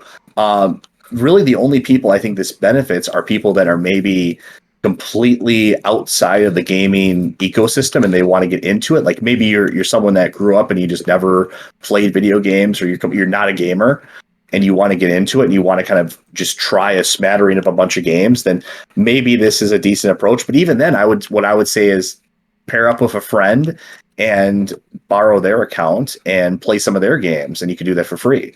I don't really know who buy like I guess I don't understand the logic of buying a Game Pass or a PlayStation Now subscription. It seems like a big waste of money. It seems like I just don't see the value in it. And the other thing too of this is, at least for Game Pass, you can make the argument that, well, at least I'm getting day one new games right away as well too. So in a way, you could say that's offsetting the cost. Like if you were going to buy, a couple of first party, like let's say you buy like every first party Xbox game that comes out, then you could say, well, I would have spent $60 on this anyways. Multiply that by 2 to 3 games per year. I could see how that makes sense to some degree, even though you aren't really going to have access to those if you ever decide to not renew your subscription. So keep that in mind. But yeah, I really don't see the value to this. I think it's inferior to what Game Pass offers, and it's inferior to just borrowing stuff from a friend and or just going into your own library. If you've been playing games for any significant amount of time, chances are you have a pretty ample digital library or physical library or both. And I don't see the value of this. And that's my thoughts. That's my criticism of it. I think people they're going to be forced, just as they are right now, to continue to utilize the lowest tier. I'm telling you this right now, like your whole tirade, your tirade against paid subscriptions, it's a losing battle. It has been lost. You have lost. The subscription service model is just, this is how it is today. Everything is subscription service. Content is king. Like I'm saying that what people need to do more, and they had been doing that to some degree with PlayStation Now, is rejecting this. And no, I don't think just because something is being kind of pushed down from on high, it doesn't mean that it's our destiny. A lot of things have been pushed down from on high before, and they've gone away. Remember when online passes were a thing? Yes, I do. Yeah, we don't have that anymore. And you are correct that if it, like, again, you speak with your wallet, but the thing is that that's not how everyone speaks. Yes, the online passes made no sense, because they were just there, so it literally was their way of, like, if you buy a new game, then you have the online pass. It was a way to try to get rid of the GameStops, the mom and pop pre-owned stores of the world, because they make more money new. So then, like, and again, this has been a thing for decades. Like, again, this is buying games digitally. Like, we have seen that digital games are now being bought more than the physical actual discs. I'm an old man who very much loves their physical discs. Hence, this. I would gladly pay this is Brett. Brett would gladly pay the $60+ whatever to buy the game physically. But that's me. I am also a collector of these games. So that's kind of a different thing. But for your average person who doesn't really play, and now I'm right now talking about subscription services in general. I'm going to talk more about this new service in a bit, but I'm just with subscriptions in general. We are seeing more, like, people are like, oh, $10 a month. Oh, I get access to this Netflix library, HBO Max library, Hulu, Paramount Plus, content is king. Is that I pay $10 per month and I get access to just this huge library of stuff, and I can pick and choose whatever I want. Now, mind you, what we are seeing is that, it'd be cheaper when I cut the cable because cable costs me. Now, when you pay for Netflix plus Hulu plus Peacock plus HBO Max plus Paramount Plus plus all of the other ones, Funimation, Crunchyroll, whatever. Now your bill is pretty much the same as it was when you had cable. But the thing is that subscription services, people have accepted this. I know you don't, Because I don't think Yeah, you have. I'm saying at that point, then it's kind of like an irrelevant thing. I mean, I mean, at that point, it's like, if people are just going to accept this, then who cares at that point? Who cares? I kind of, you kind of deserve you kind of deserve to be screwed at that point. Well, how are you? Look, what that you can't get access to you can't get access to these things if you don't have the service. No, I'm saying you kind of deserve I'm saying this is a bad deal, and if you accept it anyways, just because it's easier or you perceive it to be easier, even though it's not, it's actually more expensive. Then you kind of deserve what you have. Then you kind of deserve this. If I am a person, if I only play Madden slash FIFA and blank Call of Duty and maybe one or two other games outside of those because everyone's talking about it. Like this year it's Elden Ring. You know, a year or two ago it was Cyberpunk. You know, GTA 5. You know, whatever game it is. If I only play one or two games a year and I play those games into this is still a horrible deal for you then. You're better off just buying those games. Those individual games that you want. Why? Why? Because you can't get these. That's not what PlayStation Plus is offering you. You're not getting day one games. At least, like I said, that's the argument. I get there, and I'm going to talk about this. I'm just talking about in general, like with a subscription service or whatever. I am not like I'm going to get there about day one games with Plus. I'm getting there, but I'm just talking about like if I want to play, you know, these games that I pretty much play on the regular, these one or two games, it is cheaper to spend $10 a month or $15 a month, depending if you'll get, you know, Game Pass Ultimate or, you know, whatever.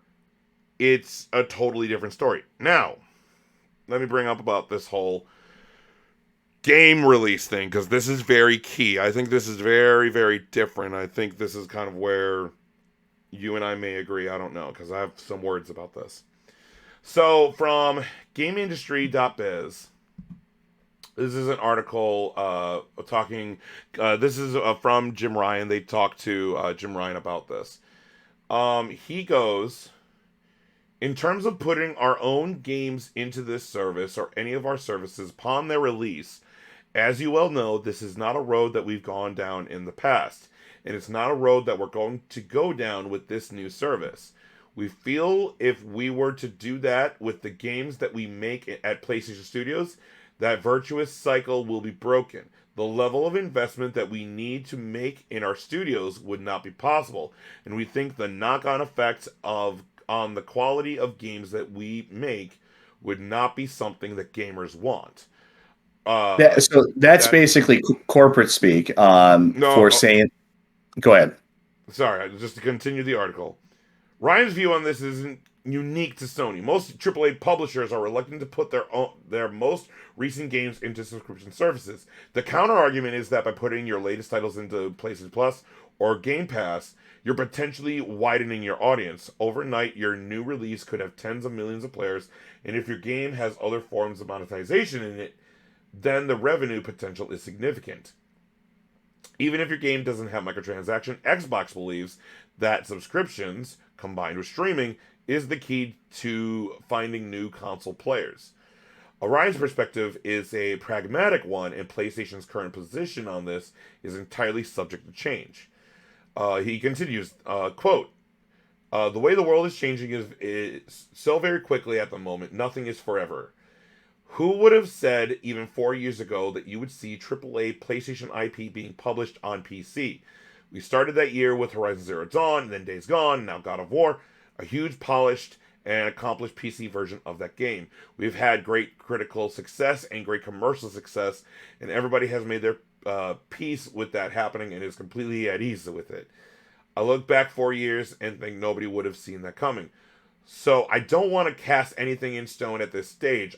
All I'm talking to today is the approach we're taking in the short term. The way our publishing model works right now, it doesn't make any sense, but things can change very quickly in this industry, as we know. Let's see. Okay, and then the kind of article talks about more of that. Okay. So first Jim Ryan says, this isn't set in stone as in, oh, we're not going to put God of War Ragnarok or whatever day one on Plus. That could change. Right now, they will not. So if you want to buy Horizon Forbidden West day one, God of War Ragnarok day one, any other game, day one on PlayStation, you still have to go out and buy it. Which makes sense for PlayStation. And the reason I say that is because Microsoft can take that cut, can take a loss. As we said, Microsoft has more money than they know what to do with. Hence how they bought Activision. Hence how they bought Bethesda. They just have money that they have no idea what to do with it. And they're like, we'll buy them. Sony PlayStation can't really do that.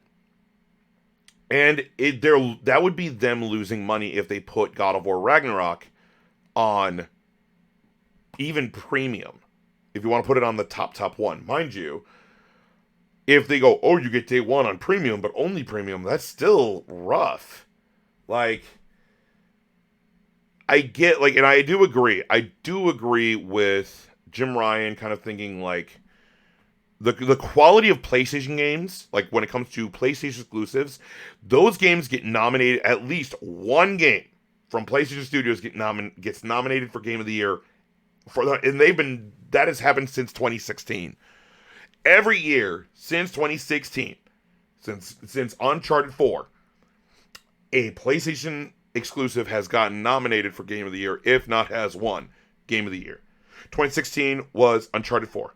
2017 was Horizon Zero Dawn. 2018 got 2 nominations, and it was God of War and Marvel Spider-Man. God of War won that year. 2019, you got oh crap, I can't remember what came out that year. Oh Jesus Christ. Because it was I know it wasn't PlayStation IP. It wasn't Ghost. Ghost of Tsushima was last year, or was it the year before? Yeah, it was last year. No, wait, no, it was the year before that.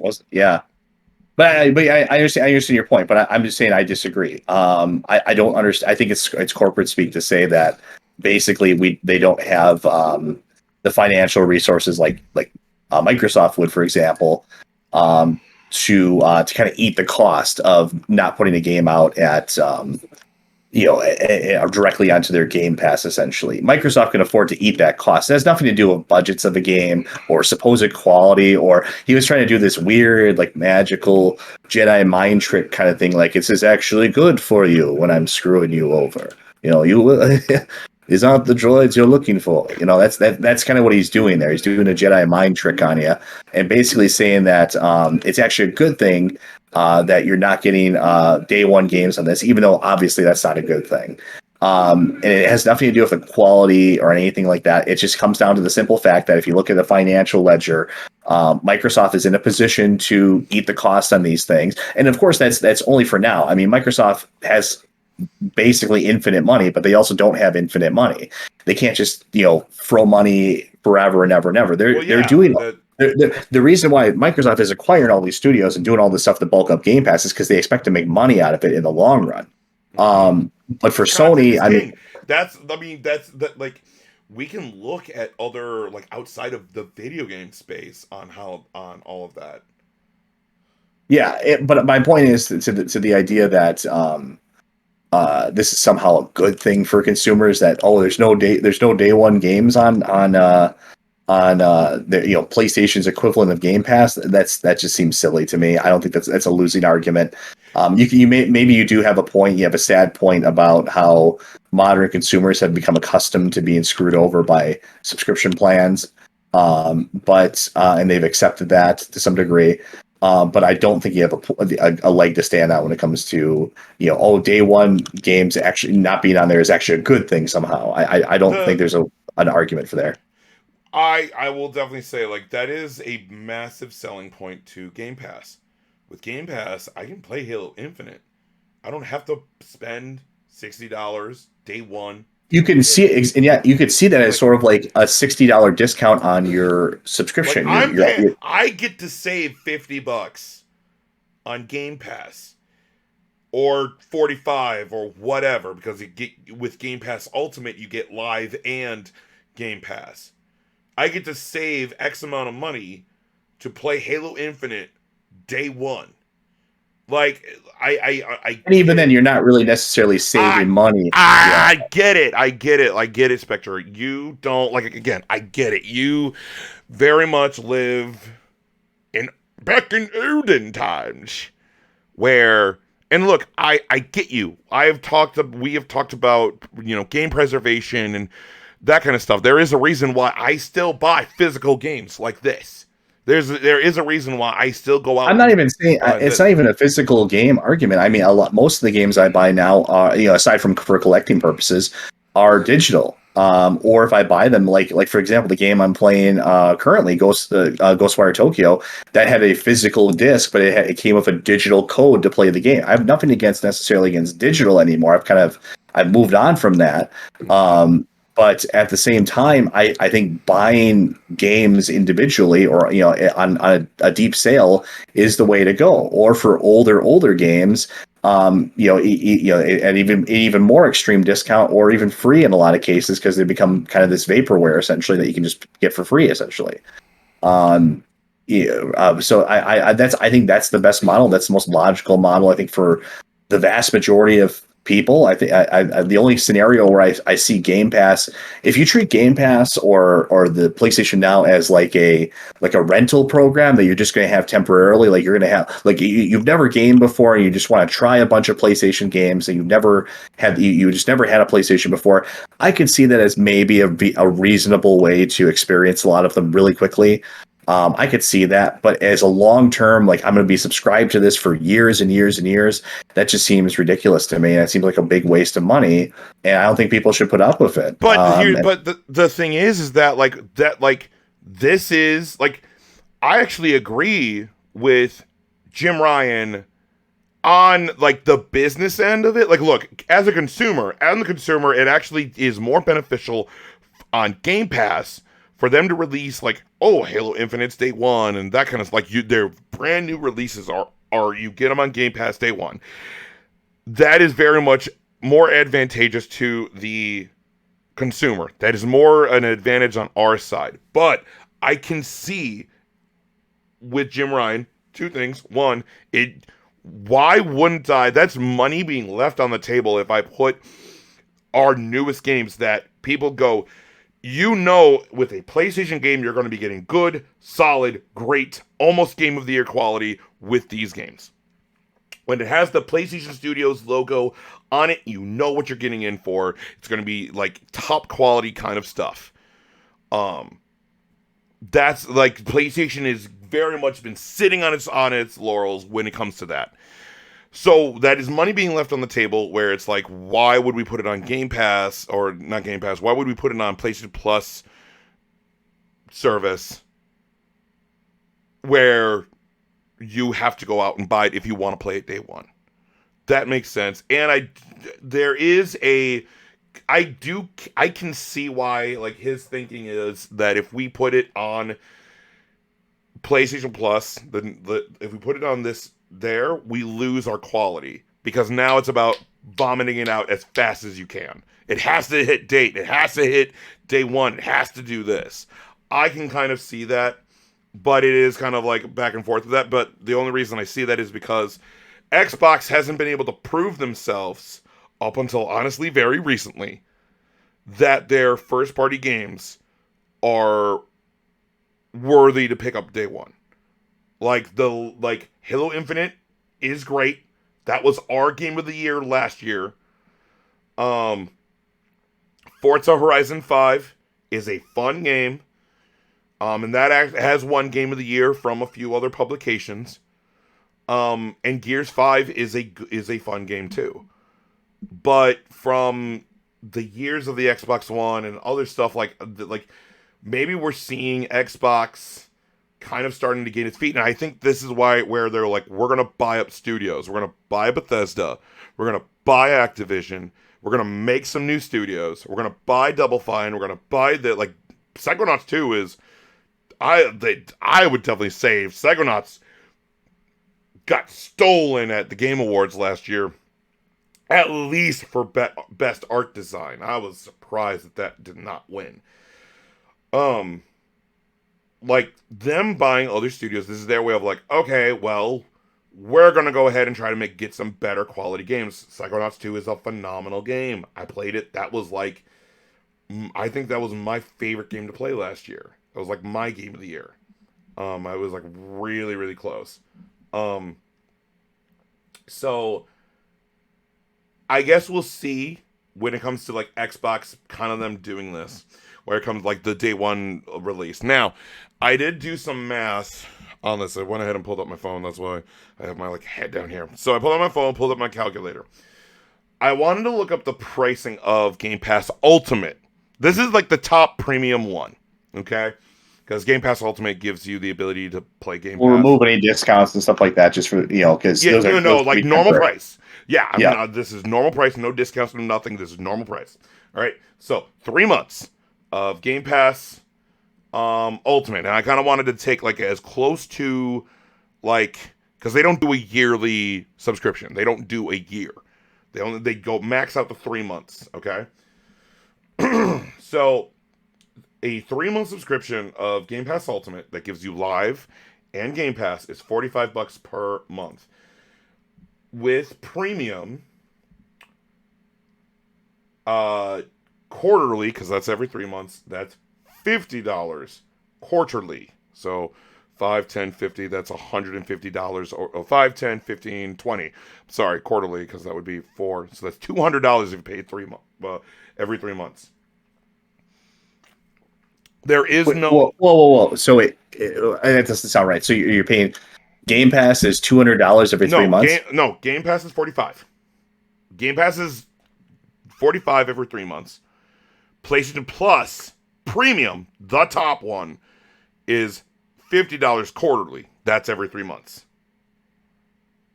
So if you spend... So for Premium, if you do that, you have to do that 4 times in order to get a year. That's $200, right? Correct.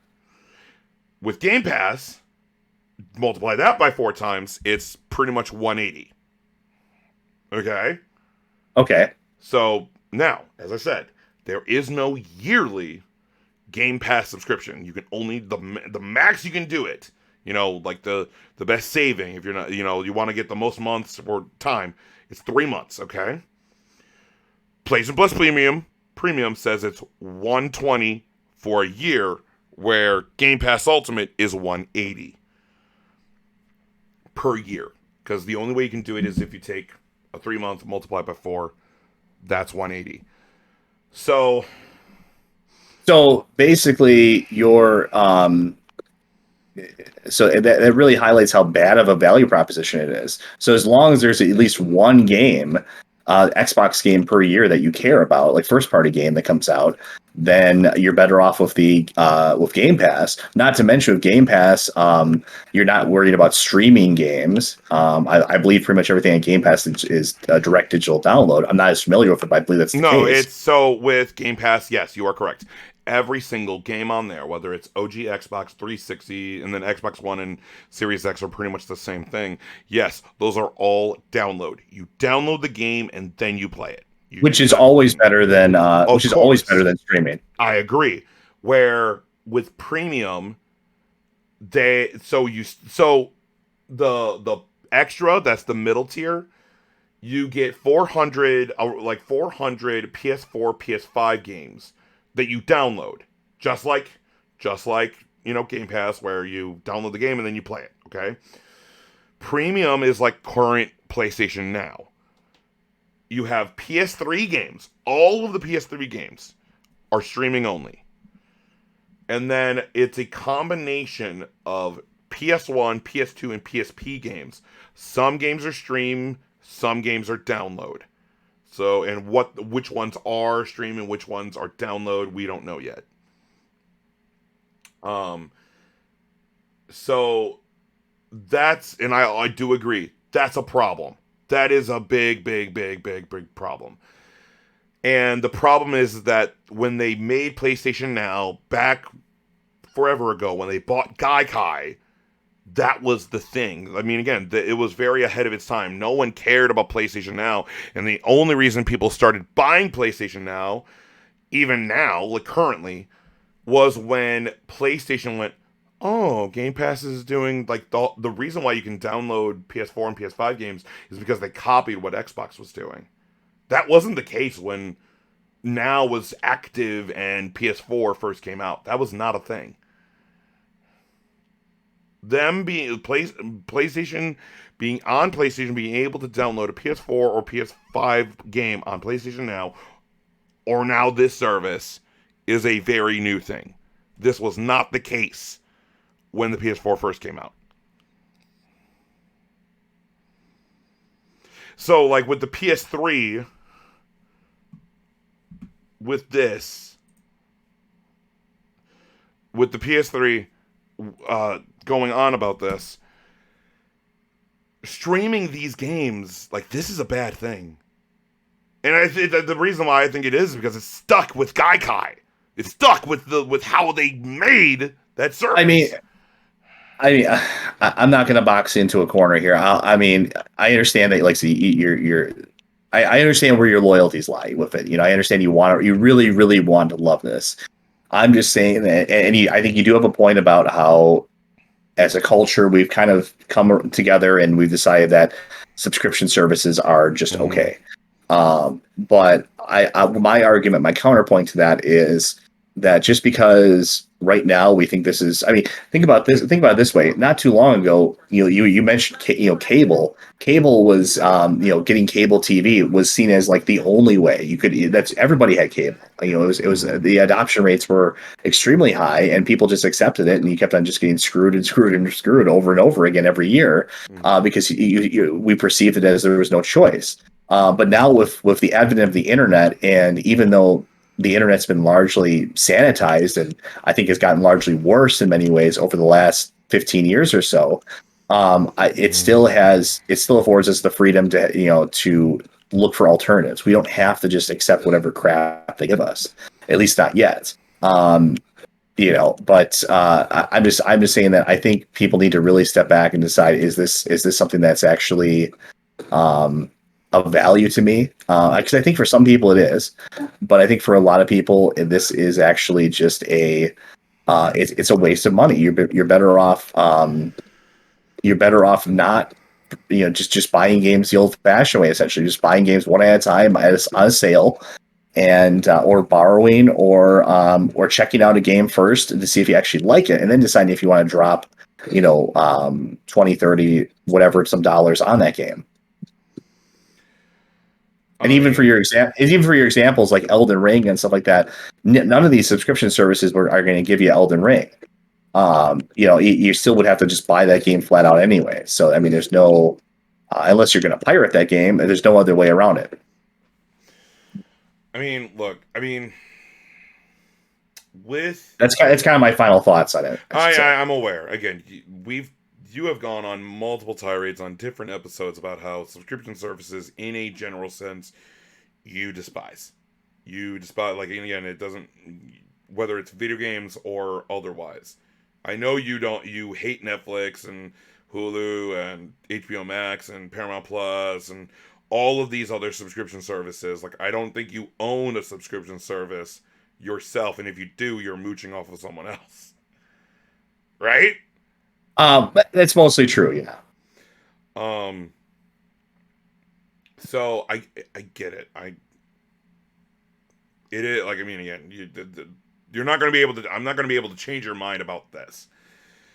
But I will say, when it comes to this specifically, this right here, I'm kind of at a loss for words.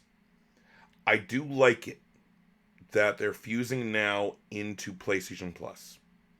That is a good thing. We have talked about how they need to rebrand PlayStation Now into something. They need to fix PlayStation Now. And they're choosing to fuse it with Plus, which is actually not a bad idea. But you're not putting your games day one, which is fine.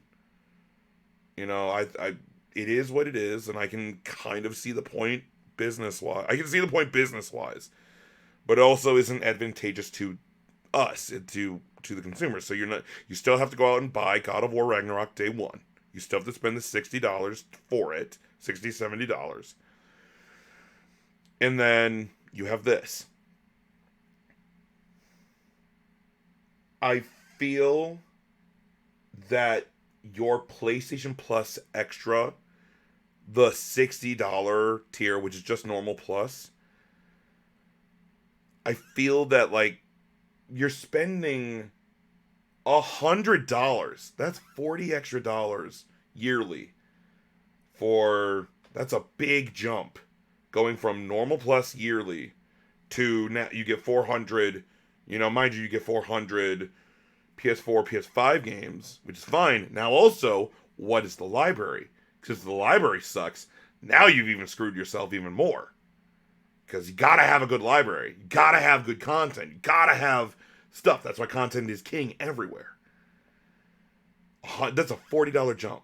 And then going from, now, and then it's only $20 going from extra to premium, but still, I don't know. I don't know how I feel about this. I'm glad that they're fusing now into Plus, but I do feel that Game Pass does have a few more advantages over this. And I feel that if the premium was $100 a year, I think that would be better. Because what? You're really, the positive is that you get 400 PS4, PS5 games to download. And yes, you get access to the PS1, PS2, and PSP libraries. And then you stream PS3 games. If for $120 you could download PS1, PS2, PS3, PSP, PS4, PS5, you did it. You finally did it. I can download them. I don't have to worry about anything. But I have... all my PS3 games have to be streamed. I better have good internet connection for that. PS1, PS2, and PSP are a mixture of download and stream. Great. Which games are download? Which games are not? I hope Spyro and Crash Bandicoot are download. If I have to stream those. Yeesh. I don't know. I don't know. I'm kind of just...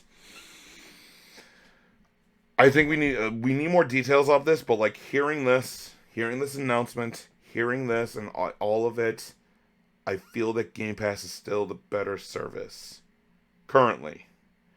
I like this. I am a fan of this, because now something needs to happen with Now, and fusing it with Plus, but the pricing is not good.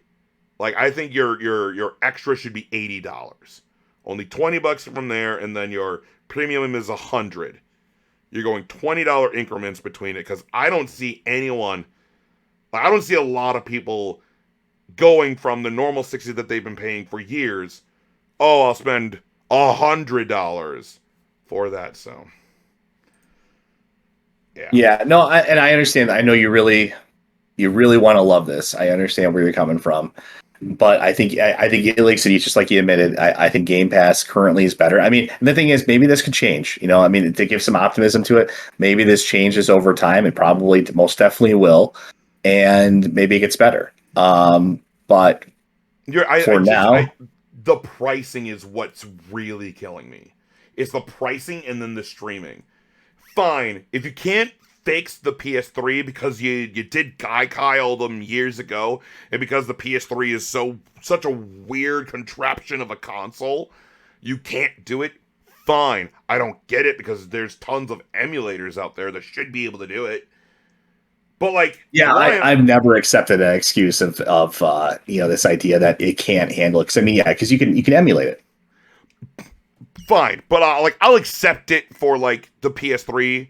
I disagree. I don't believe it, but I'll accept it because that system is a confangled contraption of a console, because they made all the weird core processor and stuff. They shot themselves in the foot with that console. The ones that don't make sense is streaming or download PS1, PS2, PSP games. There are emulators that allow you to play PS1 and PS2 games on your computer. Even PSP games. I should at least be able to download PS1, PS2, PSP.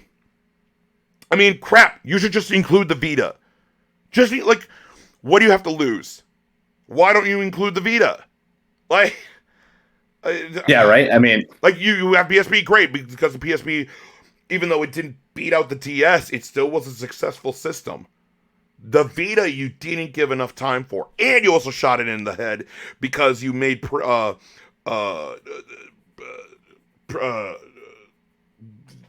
specific SD cards. What's the word? Only proprietary. Proprietary, thank you. Proprietary SD cards, which were a fortune to get. I don't know. I want this to be good, but I don't know. I don't know, and I don't have good feelings about this. And I think the best thing first to do, you need to cut your prices down. That's too expensive. $120 a year? To what? Stream PS3 games and all that? Anyway. I think I said my piece. I think so. I think I'm sure it's a topic that's going to come up again when changes are made to it over time. We'll be talking about this probably for years to come. Yeah. So, all right. So I think that is everything. Woo, guys! Thank you so much for watching. If you haven't already, as I said before, please subscribe to the channel, youtube.com/Brotherhood of Geeks. Like, comment, share, subscribe, tell everyone you know, tell everyone you don't know. You can also follow us on our Twitter, which is at Dualshock'd BOG. That's the name of this PlayStation podcast, Dualshock'd BOG. And then you can also follow us on Twitch at twitch.tv/Brotherhood of Geeks. As I said, we're going to be doing a lot more on there. I'll be doing my review process on there. You'll be seeing me playing through multiple games. Maybe we'll see Spectre play through Ghostwire Tokyo on there. Definitely. We'll see. But yeah, we're gonna be trying to get more active on our Twitch. So please go check out our Twitch at twitch.tv/Brotherhood of Geeks. You can also follow us on Instagram, Instagram.com/Brotherhood of Geeks, all that kind of good stuff. And then we of course our Facebook page, facebook.com/The Brotherhood of Geeks. And yeah, I think that is all of our socials. Again, press the bell icon, like this video, all the fun stuff. Yeah. Any last words, Spectre? No, I mean, it's like I said, it's a topic we're going to be coming back to, but yeah, no, I mean, looking forward, I want to get, I'm going to really try to get some of these unboxing videos and collecting videos out, at least one or two of each. That's my goal right now. No worry. That and finish Ghostwire is my goal. Don't worry, I get you there. I have some unboxing videos that I have planned also, so look forward to that. We have a lot in store for you guys, so look forward to that. But I think that is everything. All right, and then, well, with that being said, I'm Brett J. Rasmussen. And I'm Spectre. And as always, live to play, play together. We'll see you guys next time.